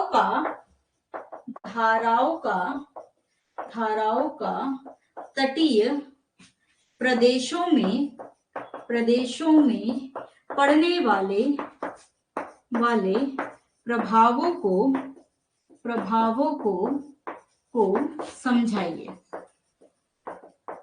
प्रभावों को समझाइए। ठीक है, ये क्वेश्चन आपके सामने। अब यहाँ पर चूंकि ये टॉपिक मैंने पढ़ा दी, महासागरीय धाराएं क्या होती है, अब इसकी क्या आ जाएगा, आपका भूमिका आ जाएगी। भूमिका में महासागरीय धाराओं का आपको क्या लगाना है, इसका परिचय देना है। केंद्र में क्या है, महासागरीय धाराएं। अब महासागरीय धाराएं क्या होती है, महासागरीय धाराएं धरातल पर चलने वाली या पृथ्वी पर चलने वाली नदियों के समान ही होती है, जो क्या करती है, निम्न अक्षांश से जल को उच्च अक्षांशों की ओर ले जाती है, उच्च अक्षांशों से जल को निम्न अक्षांशों की ओर ले जाती है। और ये जो निम्न अक्षांशों से उच्च अक्षांशों की ओर जाने वाली जल की जो ये धारा है, इसको हम गर्म जल धारा कहते हैं, जबकि उच्च अक्षांशों से निम्न अक्षांशों की ओर आने वाली जलधारा को हम ठंडी जलधारा कहते हैं। ठीक है, 4 लाइन में क्या हो गई आपकी भूमिका हो गई, किसके बारे में, महासागरीय धारा के बारे में। अब अटलांटिक महासागर की धाराओं के तटीय प्रदेशों पर पड़ने वाले प्रभाव, कोई भी महासागरीय धारा हो, यहाँ कोई भी महासागर लग जाए, अटलांटिक लग जाए, प्रशांत लग जाए, हिंद लग जाए, कोई भी महासागर लग जाए, उन महासागरीय धाराओं की विशेषता यानी पड़ने वाले जो प्रभाव होंगे तटीय इलाकों में लगभग एक बराबर होंगे, बस देशों की अवस्थितियां कुछ बदल जाएगी। ठीक है, अब इसको सविस्तार मैंने ऑलरेडी क्लास में समझा दिया, मैं बस क्वेश्चन लिखने का तरीका यहाँ आपको बताऊंगी, है ना। तो यहाँ पर भूमिका में आपने 4 लाइन में महासागरीय धारा को स्पष्ट कर दिया। अब इसका विस्तार यानी कि अब आपको क्या बताना है, प्रभाव को बताना है। यहाँ भी आपको 2 मिलेंगे, एक नकारात्मक प्रभाव भी मिलेंगे और एक सकारात्मक प्रभाव भी मिलेंगे। अब चूंकि यहाँ पर नकारात्मक प्रभाव आपको कम नजर आएंगे और जो सकारात्मक प्रभाव है वो आपको अधिक नजर आएंगे, तो पहले आप सकारात्मक प्रभावों को एक पैरा में ही लिख दीजिएगा, उसके बाद जो नकारात्मक प्रभाव मिलेंगे उसको 2 लाइन में जस्ट इसके नीचे लिख दीजिएगा, बस हो गया। उसके बाद इसमें ये ऐसा प्रश्न है जहां पर कोई निष्कर्ष की आवश्यकता आपको नहीं है, यहाँ पर बस जो पूछा है वो आप बता दीजिएगा। ज्योग्राफी हो गया है ना, इसके अलावा इकोनॉमिक्स हो गया, ये ज्योग्राफी इकोनॉमिक्स जो टेक्निकल सब्जेक्ट होते हैं वहां पर बहुत ज्यादा निष्कर्ष नहीं डाला जाता है, जो पूछा गया है उसके तथ्य रखे जाने हैं और आगे बढ़ना है, बस कोई ऐसे खास यहाँ पे दिमागी खेल नहीं होता है, बस तथ्यों की आपको जानकारी होनी चाहिए। ठीक है, तो अब सकारात्मक प्रभावों में जैसे आप जलधाराओं के देखेंगे तो क्या होता है, गर्म जलधारा जब उच्च अक्षांशीय वाले इलाकों में जाए तो उच्च अक्षांशीय क्षेत्र के जो आपके तटीय इलाके हैं उच्च अक्षांश में है, यानी कि यहाँ पे शीत प्रदेश होगा, ठंड में यानी कि जब सूर्य दक्षिणायन होता होगा तो जो उत्तरी अक्षांश है वहां पर क्या पड़ती होगी, सर्वाधिक ठंड, बर्फबारी भी होती होगी, यानी तट जम जाते होंगे। तो जब गर्म जलधारा उन तटीय इलाकों में पहुंचती तो तट खुल जाते हैं, तट खुलने के साथ साथ वहां बंदरगाह भी तो होंगे, तो बंदरगाह खुल जाते हैं, बंदरगाह खुल गए तो व्यापार और आवागमन बराबर से जारी रहेगा, सुचारू रूप से किसी प्रकार की कोई बाधा नहीं आएगी, तो ये एक लाभ आपको दिख गया। इसके अलावा गर्म और ठंडी जलधारा आपस में मिलेंगे तो क्या बनेगा, धुआंरा बनेगा, कोहरा बनेगा। अब कोहरा अगर कम मात्रा में बना है तो बढ़िया से मछलियों के लिए ये मछलियों को आकर्षित करेगा, यहाँ प्लैंक्टन का निर्माण होगा, प्लैंक्टन से आकर्षित होकर मछलियां आएगी, जिससे यहाँ डागर बैंक, जॉर्ज बैंक जैसी स्थितियां आपको नजर आएगी। मत्स्य पालन उद्योग को आप यहाँ पे तटीय जलधाराओं से बढ़ावा मिल सकता है। इनफैक्ट इसका एक नेगेटिव पॉइंट ये है कि जब जलधारा यानी गर्म और ठंडी जलधारा जब सर्वाधिक आपस में अभिसरित होती है तो कई बार देखा गया कि धुंध कोहरे की वजह से अगर कोई जलयान वहां से गुजर रहा है तो वो दुर्घटनाग्रस्त भी हो जाता है, ये भी एक रीजन है। इसके अलावा कई बार ये जो जलधाराएं हैं उच्च अक्षांशों से बड़े बड़े बर्फ के जो बर्ग है वो उठा करके लाती है, मतलब अपने साथ चला करके लाती है, तो कई बार उन बड़े बड़े चट्टानी हिम के चट्टानी खंडों से जलयान के टकरा जाने से भी क्या हो जाती है, दुर्घटना। तो यहाँ का नेगेटिव पॉइंट बस ये है कि दुर्घटना का यहाँ पे देखने को मिलता है आपको जलयान के माध्यम से, बाकी सारे इसके सकारात्मक पहलू ही है। तो इस तरीके से आप इसको डाल सकते हैं, बस हो गया, आपका क्वेश्चन कंप्लीट हो जाएगा। ठीक है, क्लियर है बात इतनी, बताइएगा। ये क्वेश्चन आपको लिखना है, इसको नोट कर लो, सारे क्वेश्चन जो कराए अभी 2 पीछे भी और ये भी, इनको नोट करते चलना है, लिखना आपको। ठीक है, क्लियर है ये क्वेश्चन।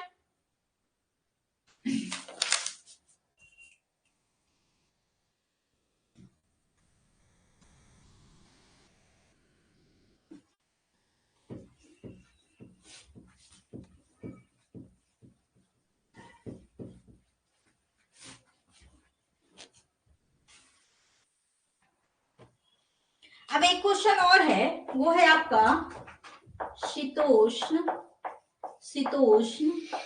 कटिबंधीय। अब जिन्होंने क्लास नहीं की है उनको क्लास करना पड़ेगा इसके लिए। ठीक है, अभी मैं यहाँ बताऊंगी तो सरसरा ही बताऊंगी, अब मैं पूरा क्वेश्चन लिख के बताऊंगी नहीं। हाँ, जिन लोगों ने क्लास नहीं की है उनको क्लास करनी पड़ेगी। जब आप क्लास करेंगे तो मैं आज क्या बोल रही हूँ ये बात आपको समझ में आ जाएगी। तो अभी क्लास नहीं किए हो तो परेशान मत होना, ठीक है, बस इतना रखो कि बातें आपको समझ में आ रही है या नहीं, कि किस प्रकार के क्वेश्चन में किस प्रकार की चीजें डाली जाती है। सबसे इंपॉर्टेंट आज यही समझना है आपको। ठीक है, क्वेश्चन को इंग्लिश में, सॉरी फरीन जी, मैं तो नहीं कर पाऊंगी क्वेश्चन को इंग्लिश में ट्रांसलेट। इंग्लिश मीडियम तो, इंग्लिश तो वैसी हमारी तो कमजोर है, इतनी नहीं है, इतनी बेहतर नहीं है कि मैं आपको ट्रांसलेट कर दूं। ठीक है, अब वो तो आप अपने स्तर पर करिएगा थोड़ा सा, है ना। क्वेश्चन है आपका, शीतोष्ण कटिबंधीय चक्रवातों चक्रवातों की उत्पत्ति की व्याख्या करें। उत्पत्ति की व्याख्या कीजिए। शीतोष्ण कटिबंधीय चक्रवातों की उत्पत्ति की व्याख्या कीजिए। ठीक है, अब यहाँ पर शीतोष्ण कटिबंधीय चक्रवातों की उत्पत्ति की व्याख्या, तो सबसे पहले यहाँ भी क्या आएगी, भूमिका, और भूमिका में केंद्र बिंदु क्या रहेगा, शीतोष्ण कटिबंधीय चक्रवात। अब ये जो शीतोष्ण कटिबंधीय चक्रवात है, इसकी भूमिका में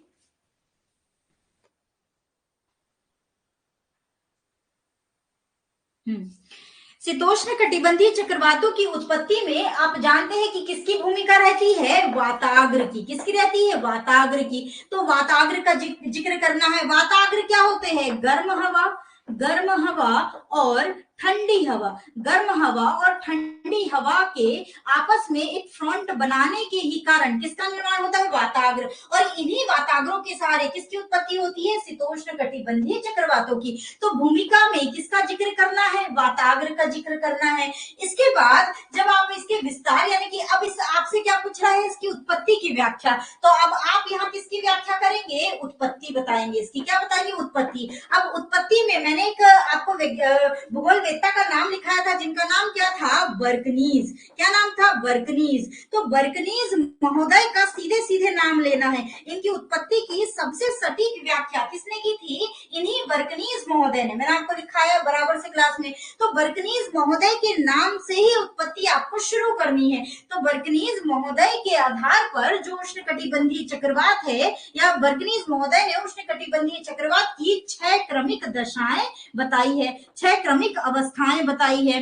अब ये जो 6 क्रमिक अवस्थाएं हैं, ये सारी हम लोग क्लास में समझ चुके हैं।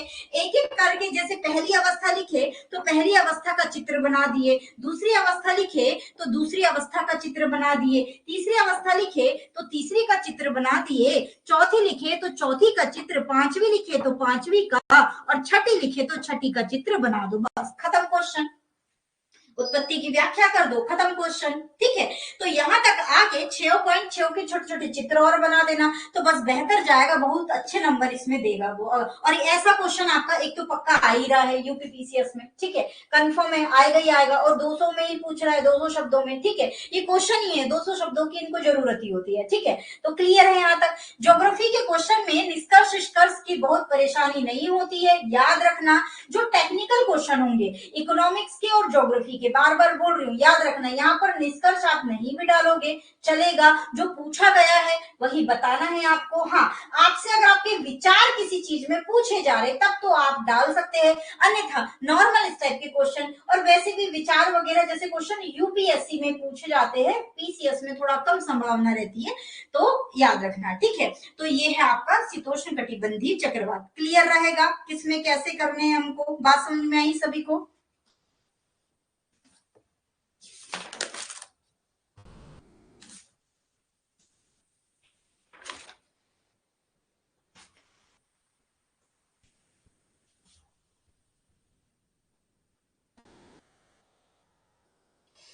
जिस दिन मेंस पढ़ना शुरू कर दोगे ना, उस दिन पीटी की समस्या अपने आप हल हो जाएगी, इस बात को याद रखना।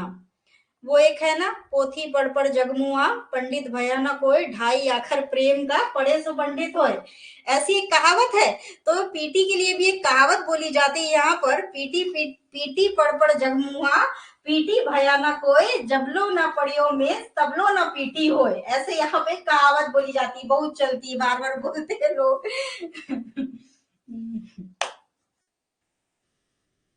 ठीक है, तो मेंस पढ़ो, अपने आप पीटी तैयार हो जाएगा। अब कई तथ्य आपको मिल रहे होंगे यहाँ पर, जो पीटी में आपके काम आ सकते हैं, कई ऐसे तथ्य आपको मिल रहे होंगे।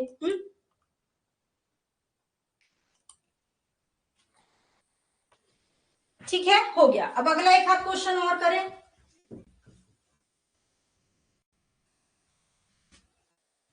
चलो अब मैं आपसे पूछूंगी, एक क्वेश्चन में लिख रही हूँ, कॉमन है, जिसको पीटी के लिए भी आपने कई बार पढ़ा होगा। अब उसको मेंस स्तर पर आप कैसे लेके जाओगे, आप लोग अपने दिमाग से बताना।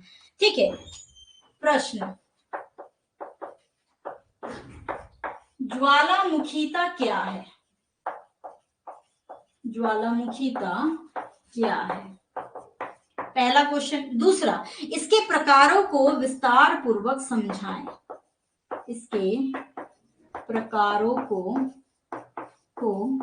विस्तार पूर्वक समझाइए। अब कैसे लिखोगे इसको बताना, आप लोग में से बताइएगा इसको किस प्रकार से लिखना चाहिए। भूमिका में क्या आएगा, एक एक लाइन में बोलो। भूमिका में क्या आएगा,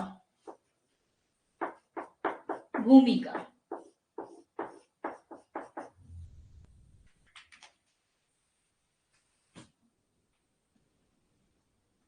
क्या डालेंगे इसकी भूमिका में?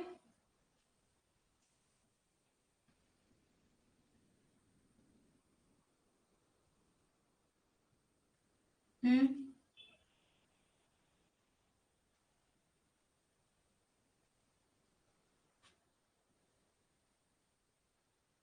हम्म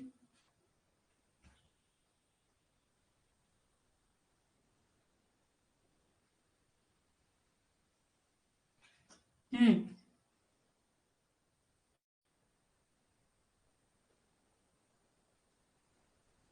हाँ, तो पहले भूमिका में आप क्या डालोगे? यस, ज्वालामुखी नहीं, ध्यान से वर्ड देखना, ज्वालामुखीता। ज्वालामुखीता और ज्वालामुखी में अंतर होता है। ज्वालामुखी सिर्फ और सिर्फ जो उद्गार की प्रक्रिया, मतलब जो लावा जो ऊपर आ गया है, पृथ्वी के अंतरतम का गर्म मैग्मा लावा के रूप में जो बाहर आ गया, उसको हम ज्वालामुखी कहते हैं। लेकिन मेरा सवाल है आपसे, ज्वालामुखीता, तो ज्वालामुखीता धरातल के अंतरतम में यानी पृथ्वी के अंतरतम में मैग्मा उद्गार, मैग्मा बनने की प्रक्रिया से लेकर मैग्मा के उद्गार और उसके ठंडा होने तक की जो संपूर्ण क्रिया है, उसको हम क्या कहते हैं? ज्वालामुखीता। तो परिभाषा में, यस काव्यन जी, है ना, परिभाषा में आपकी कम से कम 3 से 4 लाइन में ज्वालामुखीता की परिभाषा आ जाएगी। ज्वालामुखी ज्वालामुखीता में अंतर रहता है। कई बार क्वेश्चन ज्वालामुखीता पूछता है और आप लोग लिख के आते हैं ज्वालामुखी, इसलिए इस डिफरेंस को याद रखना, प्रश्न को अच्छे से पढ़ना, उसके बाद डेफिनेशन देना। तो भूमिका में आप इसके बारे में स्पष्ट करेंगे, फिर आ जाएंगे आप इनके प्रकारों में, यही लिख दे रही हूँ, फिर आ जाएंगे आप इनके प्रकारों में। तो प्रकार इसके आप कितने प्रकार के पाते हैं? 2 प्रकार के पाते हैं। कैसे? एक उद्गार काल की अवधि के आधार पर, उद्गार काल की अवधि के आधार पर, और दूसरा उद्गार की प्रकृति के आधार पर, उद्गार की प्रकृति के आधार पर, प्रकृति। अब इनका आपको फिर इसका क्या कर लेना है, 3 आप ऐसे डायग्राम बना लो। एक क्या होता है आपका, सक्रिय होता है, सक्रिय होता है, एक सुसुप्त होता है, और एक क्या होता है, मृत होता है। उद्गार की प्रकृति के आधार पर 2 प्रकार के होते हैं, एक होता है शांत और एक होता है विस्फोटक। विस्फोटक, ठीक है। जो शांत होगा ये कैसा होगा, दरारी उद्भेदन, दरारी उद्भेदन, और जो विस्फोटक होगा ये कैसा होगा, केंद्रीय उद्भेदन, केंद्रीय उद्भेदन, ठीक है, उद्भेदन। अब इतना करने के बाद देखो क्या करें, पहले परिभाषा बना लिए, नीचे क्या लिखना है, प्रकार का ऐसे स्ट्रक्चर बना देना है, और अब उसके बाद इनको एक एक नाम लिख के मत करना, अब उसके बाद एक पूरा पैरा चलाना। अच्छा क्वेश्चन लिखने का तरीका बता रही हूँ, एक पूरा पैरा चलाना और उस एक पूरे पैरे में सक्रिय, सुषुप्त और मृत के बारे में कम से कम 4 से 5 लाइनों में डिस्क्राइब कर देना है।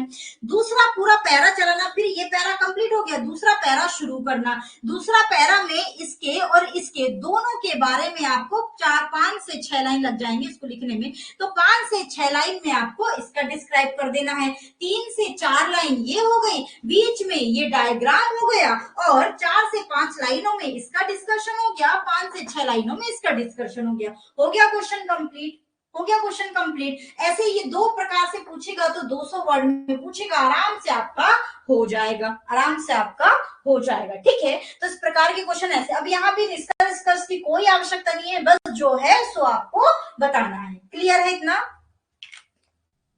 ये क्वेश्चन भी संभवतः क्लियर हो गया होगा, ठीक है।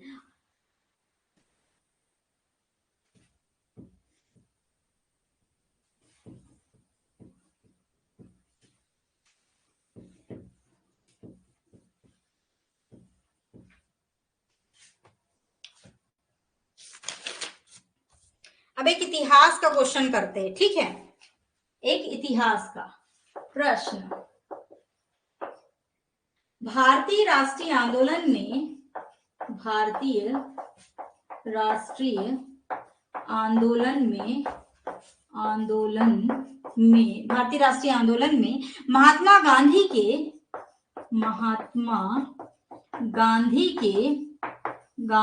के योगदानों की चर्चा करें। योगदानों की चर्चा कीजिए। भारतीय राष्ट्रीय आंदोलन में महात्मा गांधी के योगदानों की चर्चा कीजिए। चलो, ये भी आपके ऊपर है, क्या क्या किए गांधी जी ने, बताओ।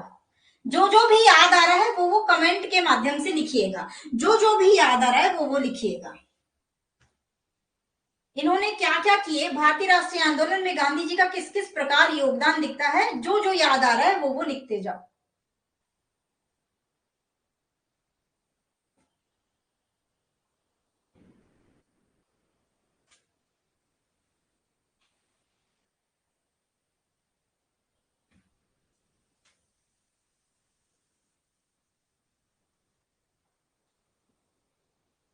गांधी जी के बारे में तो लिखना ही है इसमें। जो जिसको याद आ रहा अपनी अपनी बात रखो।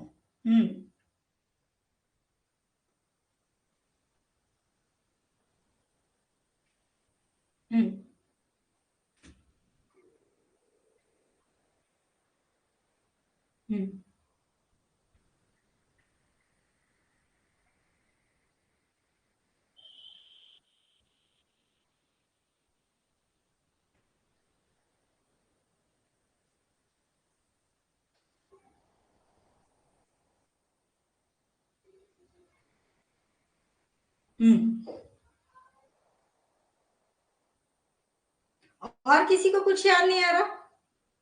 मनोज जी को याद है गांधी जी ने क्या क्या किए, बाकी किसी को याद नहीं है क्या? दांडी यात्रा, अहिंसा के पुजारी, यस, हाँ, असहयोग आंदोलन, गोलमेज सम्मेलन। यानी कुल मिला के अगर आपके सामने ये प्रश्न आएगा तो आपको ऐसा लग रहा है कि आपको गांधी जी के बारे में पता है और आप आसानी से उसको हिट कर जाएंगे। ठीक है, हाँ ठीक है, चलो ठीक है, हाँ ठीक, आप लोग सब सही कह रहे हो, गलत कोई नहीं कह रहा है। अब आपको सब पता है, लेकिन इसको लिखने के तरीके को ही हमको बदलना है। ठीक, पता सबको सब कुछ होता है, लिखने के तरीके में ही परिवर्तन चाहिए होता है, और लिखने का तरीका जिसका सबसे बेहतर होता है वही नंबर पाता है। अब इसको लिखने का तरीका कैसे डेवलप करेंगे, कैसे होगा? एक होल, देखो ये ऐसा टॉपिक है, ये ऐसा क्वेश्चन है जिसमें आप सीमा के पार जा सकते हो। 200 में पूछा है तो ये आप 200 में पूछा है तो ये ऐसा क्वेश्चन है जो आपको 300 350 की सीमा तक ले जाएगा, लेकिन उतने जाने की आपको अनुमति नहीं है। 200 से 215 220 के ऊपर तक आप जा सकते हो, उससे ज्यादा आप इसमें नहीं जा सकते, बस उतना ही जाना, उससे ज्यादा नहीं जाना, फिर तो वो लेक हो जाएगा, चूंकि हम मेंस के 4-5 मेंस के जो 6 पेपर है उसमें बंधे हुए हैं। ठीक है, बंधे हुए किसमें बंधे हुए? सीमाओं में। तो उन्हीं सीमाओं के भीतर हमको कार्य करना है। ठीक है, अब सीमाओं के भीतर रहते हुए कैसे कार्य को बेहतर तरीके से किया जाता है, अभी इस क्वेश्चन के माध्यम से मैं आप लोगों को समझा रही हूँ। हाँ, एकदम नॉर्मल चलना पड़ेगा यहाँ पे। कैसे नॉर्मल चलना पड़ेगा? भारतीय राष्ट्रीय आंदोलन में महात्मा गांधी के योगदानों पर चर्चा करें। याद करना, महात्मा गांधी जी कब भारत आए थे? आप कहोगे 1916 में हम गांधी जी को भारत में पाते हैं। 1916 में गांधी जी भारत में थे। एक साल 1915 में आ गए थे, 1916 में उन्होंने एक साल तो पूरा भारत का भ्रमण ही किया था। ठीक है, भारत का भ्रमण किया इन्होंने, उसके बाद 1917 में पहली बार ये चंपारण आंदोलन में अपने आप को संलग्न करते हैं। ठीक है, तो 1917 से इनकी धीरे धीरे विचार बुद्धि यहाँ की राजनीतिक स्थितियों के आधार पर, यहाँ की परिस्थितियों के आधार पर खुलने लग गई थी। तो भूमिका में, यानी कि अब मैं क्या किसकी बात करूंगी? भूमिका। तो भूमिका में क्या हम ये बात नहीं लिख सकते कि चेतना को आंदोलन का स्वरूप चेतना को आंदोलन का रूप ग्रहण कराने के लिए एक व्यवस्थित और एक सुव्यवस्थित आक्रामकता और एक नवीन कार्य पद्धति की आवश्यकता थी। और इस नवीन कार्य पद्धति या इस प्रकार की जो विशेषता थी वो गांधी जी के आने से ही प्रारंभ हुई, यानी कि 1918 से गांधी जी के आगमन के दौरान प्रारंभ हुई। और आंदोलन को, यानी कि जो भारतीय राष्ट्रीय आंदोलन है, उसको एक नवीन रास्ता नजर आया। तो ये आपकी क्या आ जाएगी भूमिका में, यानी कि उससे पहले आप भारत की जितनी भी स्थितियां पाएंगे आंदोलन के संदर्भ में, ब्रिटिशों के संदर्भ में, उनसे आग्रह करने के संदर्भ में या छोटे मोटे आंदोलन करने के संदर्भ में, सब में कहीं ना कहीं एक क्रमबद्धता, सब में कहीं ना कहीं किसका अभाव था, एक रणनीति का अभाव था, कार्य करने के तरीके का अभाव था। सिर्फ और सिर्फ आग्रह की नीति पर हम चल रहे थे, या तो हम बहुत ज्यादा आक्रामक थे या तो हम बहुत ज्यादा शिथिल थे, दोनों का मेल कभी नहीं हो पाया। गांधी जी के आगमन के बाद हमको ये समझ में आया कि हम शांति पूर्वक बैठे बैठे आंदोलन करके भी उनकी जड़ें आसानी से हिला सकते हैं। तो एक बेहतर कार्य पद्धति, एक बेहतर योजना की आवश्यकता थी। ठीक है, तो इसको आप भूमिका में डाल सकते हो।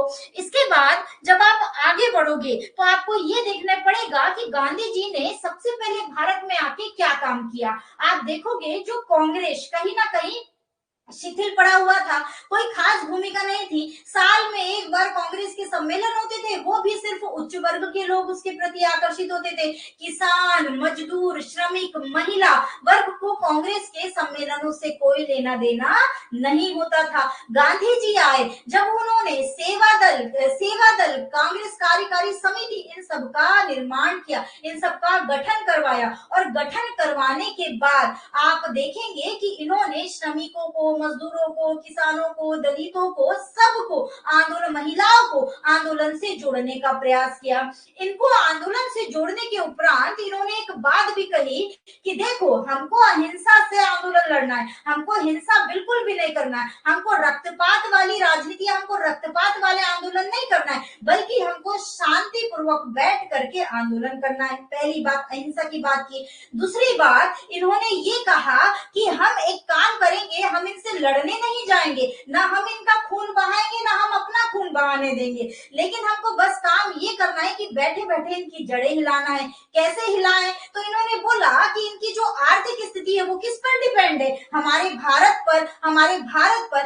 अब जब हम इनकी आर्थिक स्थिति को ही खत्म कर देंगे, यानी कि इनकी आर्थिक स्थिति पर ही प्रहार करेंगे, तो भारत में जो ये बाजार करते हैं वही क्या हो जाएगा, खत्म हो जाएगा। तो गांधी जी की सबसे पहली रणनीति क्या थी? सब समूह, जात वर्ग के लोगों को जोड़ना। दूसरी रणनीति अहिंसा का माध्यम अपनाना। तीसरी रणनीति क्या थी? तीसरी रणनीति ये थी स्वदेशी का प्रचार करना, विदेशी का बहिष्कार करना। विदेशी वस्तु हो, चाहे उनकी नौकरी हो, चाहे किसी भी प्रकार का सामान हो, उनको क्या, गांधी जी के दिमाग में क्या था कि इनकी आर्थिक स्थिति को हमको कमजोर करना है। जब तक इनकी आर्थिक स्थिति पर प्रहार नहीं किया जाएगा, ये हिलने तक नहीं वाले हैं। तो इन्होंने क्या किया? सबसे पहले इनकी आर्थिक स्थिति पर प्रहार किया। आर्थिक स्थिति पर प्रहार किया तो इन्होंने स्वदेशी का विकल्प सुझाया। स्वदेशी के विकल्प के चलते इन्होंने चरखा का इस्तेमाल किया। चरखे को इन्होंने कैसे, एक बेहतर तरीके से सूतकाज ने स्वयं भी सूत बुनते थे। और इन्होंने एक बात और कही कि मेरे देश के जो लोग हैं उनके पास पहनने को कपड़ा तक नहीं है। इनका एक इंसिडेंस है, इनका कहना था गांधी जी का, और मैं यहाँ सूट बूट में घूम रहा हूँ, तो इन्होंने क्या कहा था कि मैं आजीवन, जब तक मेरे देश के लोगों के पास बदन ढकने के लिए कपड़ा नहीं होगा, मैं भी आजीवन एक ही सूती कपड़े में पूरी जिंदगी काटूंगा। तभी तो गांधी जी ने तब से जो एक धोती धारण की थी वो मरते तक उनके शरीर पे, मतलब वही तो नहीं होगी, बदल बदल के उसको चेंज करते होंगे, लेकिन हाँ वो एक ही धोती उनके शरीर पर बनी रही। ये काफी देखा जाए तो एक बहुत महत्वपूर्ण बात है उनके जीवन की। ठीक है, दूसरी चीज ये जो चरखा का इन्होंने इस्तेमाल किया, इस चरखे से सर्वाधिक महिलाएं आकर्षित हुई। महिलाएं जिनको जो ब्रिटिश गवर्नमेंट थी वो अनार्थिक इकाई समझती थी। महिलाओं को ब्रिटिश गवर्नमेंट क्या समझती थी? अनार्थिक इकाई समझती थी। मतलब सोचती थी कि महिलाओं का, जैसे कि समाज में धारणा ही प्रचलित थी, तो ब्रिटिश गवर्नमेंट भी वही सोचती थी कि महिलाओं का कोई अस्तित्व नहीं है। लेकिन गांधी जी ने ये पहली बार बताया कि गांधी जी ने ये पहली बार बताया कि ब्रिटिश सरकार द्वारा महिलाओं को जो ये अनार्थिक इकाई समझा जा रहा है, जबकि अनार्थिक इकाई नहीं है, ये काफी बड़ा अहम पक्ष प्रस्तुत कर सकती है। तो चरखा में सबसे ज्यादा किसी का उत्थान हुआ, किन्हीं का सशक्तिकरण हुआ, तो वो महिलाओं का ही सशक्तिकरण हुआ। ठीक है, तो ये दूसरे तीसरे पॉइंट है। देखो ये सब पता तो आपको था, लेकिन लिखने के तरीके हमने क्या करे, थोड़े से बदले। अब क्वेश्चन में ऐसा लग रहा ना आपको कि उत्कृष्टता आ रही है, यही उत्कृष्टता की खोज करनी है, और इसी उत्कृष्टता की खोज के लिए आपको एनसीईआरटी पढ़ना है, आपको बार बार एनसीईआरटी पढ़ना है, तब आप इस स्तर का धीरे धीरे सोचने के स्तर पर या सोचने के लेवल पर आएंगे, और आपके क्वेश्चन में लगातार बेहतरी होती जाएगी। ठीक है, ये सब लिख दिए। इसके बाद आप आगे बढ़ सके, इन्हीं के माध्यम से कह सकते हो कि चरखा आगे जाकर राष्ट्रीय प्रतीक भी बना, जिसने विभिन्न आंदोलनों जैसे असहयोग हो गया, असहयोग हो गया, सविनय हो गया, भारत छोड़ो आंदोलन हो गया, भारतीय राष्ट्रीय स्वतंत्रता आंदोलन में एक अहम भूमिका अदा की, ये आप जिक्र कर सकते हो। इसके बाद आप जिक्र कर सकते हो अहिंसात्मक कार्य पद्धति पर, जिसमें स्कूलों का बहिष्कार, अदालत, विधायिकाओं का बहिष्कार, ये सारी चीजें आप इनके बारे में जिक्र कर सकते हो। अंत में आप बोल सकते हो कि इन्होंने सत्याग्रह पर बल दिया। इनके सत्याग्रह के 3 आयाम थे, सत्याग्रह के 3 आयाम याद रखना। इनके सत्याग्रह था, इसके 3 आयाम थे। ठीक है, 3 आयाम कौन कौन से थे? एक था नैतिकता, एक थी रणनीति, एक था नैतिकता, एक थी रणनीति, और एक था संचार। इन तीनों आयामों को ही इन्होंने हथियार बनाया। इन तीनों आयामों को ही इन्होंने क्या बनाया? अपना हथियार बनाया। और राष्ट्र रूपी दुल्हन की डोली उठाने वाले अनेक नेताओं में से एक महत्वपूर्ण, अनेक कंधों में से एक महत्वपूर्ण कंधा महात्मा गांधी का नजर आता है। ऐसे करके आप अपने निष्कर्ष पर आ सकते हैं। पूर्ण विराम। ठीक है, बात समझ में आई कैसे लिखना है? इसको पता सबको है, लेकिन लिखने का तरीका हमने बदल लिया। ये बातें सबको पता है। अब अधिकतर लोग क्या करोगे? असहयोग, चंपारण से शुरू करोगे। चंपारण, असहयोग, खेड़ा, अहमदाबाद मिल हड़ताल, फिर क्या क्या और जो भी है ये सब आ जाएगा। फिर सविनय, फिर गांधी अरविंद समझौता, फिर सांप्रदायिक पंचाण, फिर क्या नाम है उसका, सितंबर में हुआ था, क्या बोलते उसको, गोलोल में सम्मेलन, और सांप्रदायिक पंचाण के बाद गांधी अम्बेडकर वाला जो समझौता है वो, फिर 1942 भारत छोड़ो आंदोलन। सबके बारे में डिब्बा बना बना के ऐसे लिख के आओगे। ऐसे नहीं लिखना है, ऐसे नहीं लिखना है। ठीक है, ऐसे नहीं लिखना है। जब आपको इतिहास पढ़ाया जाएगा, मैं बहुत सारे क्वेश्चन करवाऊंगी। ठीक है, ऐसे लिखना है। बात समझ में आई? क्लियर है? अभी सबको आई बात समझ में?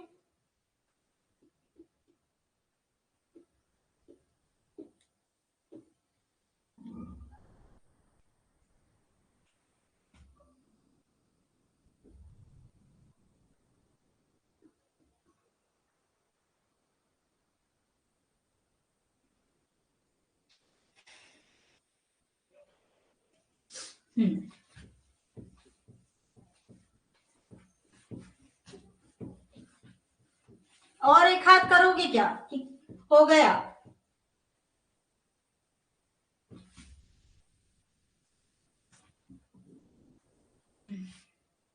और करवाऊं कि हो गया?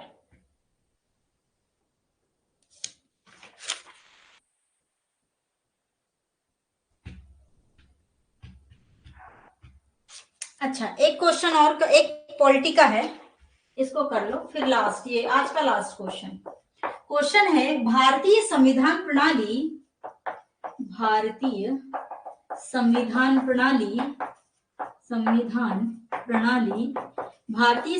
प्रणाली से अमेरिकी, संघात्मक प्रणाली है, भारतीय संघात्मक प्रणाली से अमेरिकी संघात्मक प्रणाली किस प्रकार भिन्न है? संघात्मक प्रणाली किस प्रकार भिन्न है,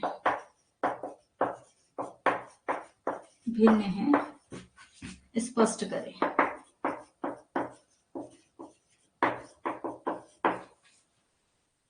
लास्ट है बस, कावेंद्र जी लास्ट, ज्यादा नहीं समझ लूंगी, है ना? लास्ट देखो, भारतीय संघात्मक प्रणाली से अमेरिकी संघात्मक प्रणाली किस प्रकार भिन्न है। अब बात आएगी किसकी? भूमिका की। क्या बननी चाहिए यहाँ? भूमिका किस पर बनेगी? भूमिका बताइएगा, आप लोग दीजिएगा आंसर। भूमिका किस पर बनेगी? इस क्वेश्चन में भूमिका किस पर बननी चाहिए?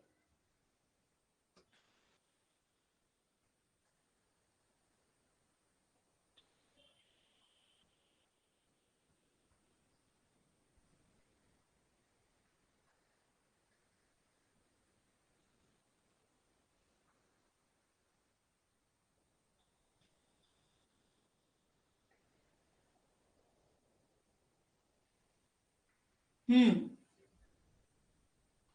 ठीक।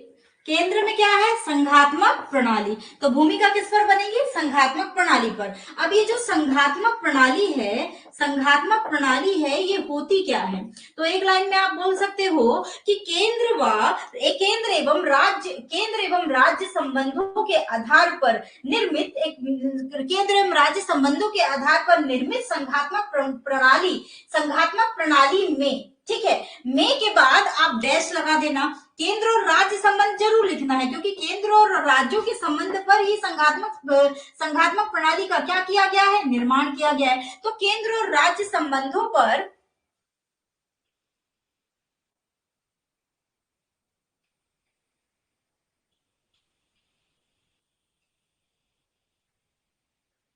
अभी नेहा जी उतना ज्यादा जैसे आप बोल रही हैं, अभी फिलहाल मेरे पास उतना समय नहीं है।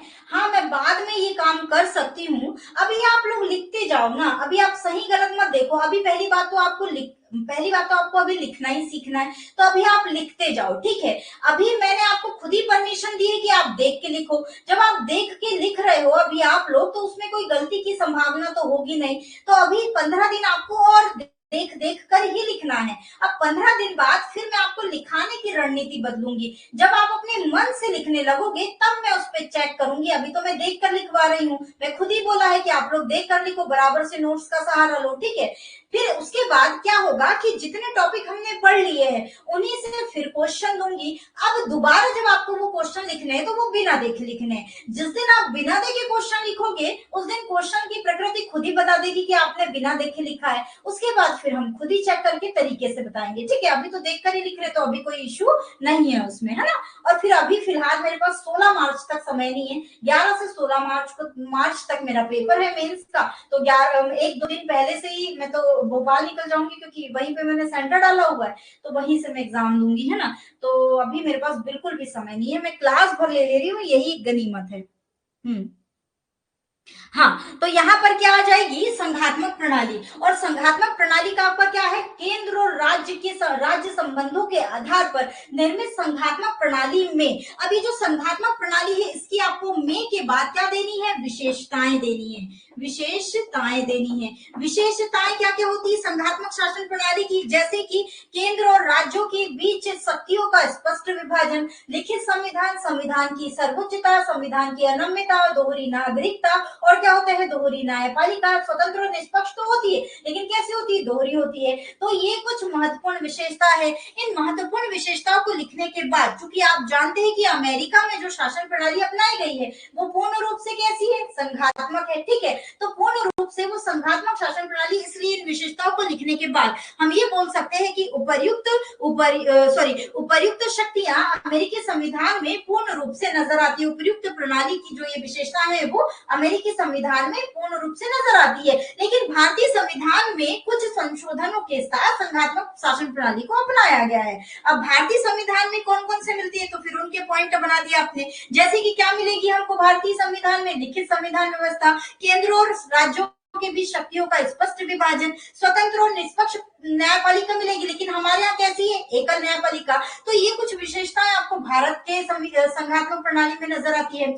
उसके बाद आप आगे बढ़ेंगे, आप ये रीजन जरूर बताएंगे कि भारत में क्यों पूर्ण रूप से संघात्मक प्रणाली की विशेषताओं को नहीं अपनाया गया। तो आप पहुंचेंगे 1947 में। संविधान सभा के सामने आप जिक्र करेंगे कि संविधान सभा के सामने एक चुनौती बनी हुई थी 1947 की, ताकि 1947 की विभाजन विभाजनकारी घटना पुनः न घटित होने पाए। यही कारण था कि संघात्मक शासन प्रणाली को कुछ संशोधनों के साथ अपनाया गया, क्योंकि किसी भी देश की परिस्थितियों के आधार पर ही ये तय होता है कि वहां की शासन प्रणाली कैसी होगी। अतः भारत की भौगोलिक, सांस्कृतिक, आर्थिक परिस्थितियों के आधार पर हमने ये तय किया कि भारत में केंद्र को अधिक स्वायत्तता दी जानी चाहिए। क्यों? क्योंकि हमारा जो देश था उस समय नवीन था और कई छोटी छोटी रियासतें, छोटे छोटे राज्य उभर के आ रहे थे, जिसमें इनको दबाना आवश्यक था। अर्थात एकता, देश की एकता और अखंडता बनाए रखने के लिए भारतीय संविधान ने भले संघात्मक के तत्वों को अपनाया है, लेकिन उसका झुकाव किस ओर है? एकात्मकता की ओर है। और यही कारण है कि प्रोफेसर हियर ने क्या कहा है? भारतीय संविधान को अर्ध संघात्मक संविधान की संज्ञा दी है। ऐसे आप इनके स्टेटमेंट के साथ इसको क्या कर सकते हैं? क्लोज कर सकते हैं। ठीक है, तो इतनी बात इस तरीके से आपको बनाना है। अब नोट्स तो सर ने पॉलिटी के आपको लिखवा ही दिए हैं, पॉलिटी के क्वेश्चन देते हैं तो उन नोट्स से लिखा करो। अब मेरा कहने का मतलब अभी बस इतना ही है कि अभी आप लोग सिर्फ 15 दिन और लिखने का काम करें। जैसे ही मैं मेंस के एग्जाम से फुर्सत हो जाऊंगी, मैं आपकी रणनीति बदल दूंगी। अभी लेकिन आपको देख के ही लिखना है, ठीक है? वो मैं इसलिए बोल रहा हूँ कि अभी आपको शब्द नहीं आएंगे। अभी आपको अगर मैं मन से लिखने बोल भी दूंगी तो आप गूगल से देखोगे, आपको शब्द नहीं आएंगे। और गूगल से देखने से बेहतर है आपके नोट्स में जो लिखा है आप उसको देख लें, ठीक है? तो इसलिए शब्द आपको तभी आते हैं जब आपको एक से अधिक सब्जेक्ट का ठीक से नॉलेज हो जाता है, आपकी एनसीईआरटी पर थोड़ी बहुत पकड़ हो जाती है, तब भी आपके दिमाग में शब्द उपजते हैं। उससे पहले आप चाहोगे भी तो शब्द नहीं उपजेंगे और उल्टा सीधा लिखाएगा। इसलिए बेहतर है कि आप पहले अपने अंदर ज्ञान को भरे, ज्ञान का भंडार भरना शुरू करें धीरे धीरे धीरे धीरे धीरे। जब आपको एक दूसरे सब्जेक्ट से जुड़ना आ जाएगा तब आपको क्वेश्चन लिखना भी अपने आप आ जाएगा। तो अभी बेहतर यह है कि आप देखकर ही लिखो, अभी मन से लिखने का ट्राई नहीं करना है, ठीक है? बाकी सबको क्लियर है यहाँ तक के? बताइएगा। कुछ कॉमन टॉपिक होते हैं, जैसे कुछ कॉमन सब्जेक्ट होते हैं, उन पे आप सोच सकते हो। जैसे समाज पे आप सोच सकते हो, आपके इर्द गिर्द की स्थितियों के आधार पर आप सोच सकते हो, महिलाओं के मुद्दों के बारे में आप सोच सकते हो। कुछ डाटा हालांकि उसमें भी आपको चाहिए होता है, बावजूद उसके आप उसमें विचार कर सकते हो, ठीक है? तो समाज वाले टॉपिक पे आप आराम से विचार कर सकते हो। राजनीति में भी आप थोड़े बहुत विचार करते हो, लेकिन राजनीति में आपको भारतीय संविधान में जो तथ्य दिए गए हैं उनका सहारा अवश्य लेना पड़ता है। इतिहास में तो आपको जानकारी चाहिए, थोड़ी बहुत तथ्य आपको उसमें भी चाहिए, लेकिन अगर आप लिंकअप करना चाहते हैं तो उतनी दिक्कत आपको इतिहास में नहीं होगी, ठीक है? ज्योग्राफी तो पूरा टेक्निकल है, वो तो तथ्यों पर ही आधारित है, तो बिना तथ्य के ज्योग्राफी कंप्लीट नहीं होगी, तो उसके लिए तो चाहिए। इकोनॉमी भी पूरा तथ्यों पर आधारित है, उसके लिए भी चाहिए। जब आप इन 4-5 सब्जेक्ट का समावेश आपके अंदर हो जाएगा तो निबंध आपका इतना खिल के आएगा, मैं बता रही हूँ, बहुत सुंदर निबंध आएगा। तो पहले इतना कर लो, उसके बाद फिर थोड़े दिन बाद मैं निबंध की बात करूंगी, ठीक है? फिलहाल मैं सैटरडे को कोशिश करूंगी कि एक निबंध पे हर वीक में एक बार निबंध पे मैं लगातार एक वीक में एक क्लास पे चर्चा करती चलूं, ठीक है? चलो, तो आज के लिए बस इतना ही है। अब हम कल मिलेंगे। कल कोई क्वेश्चन नहीं करवाऊंगी, कल जो क्लास चल रही थी हमारी वही चलेगी। फिलहाल इतनी चीजें दिमाग पे रखिएगा, ये जो क्वेश्चन आज बताए हैं इनको लिखिएगा। ऐसे ही फिर 4-5 क्वेश्चन में किसी और दिन लेकर के आऊंगी, ठीक है?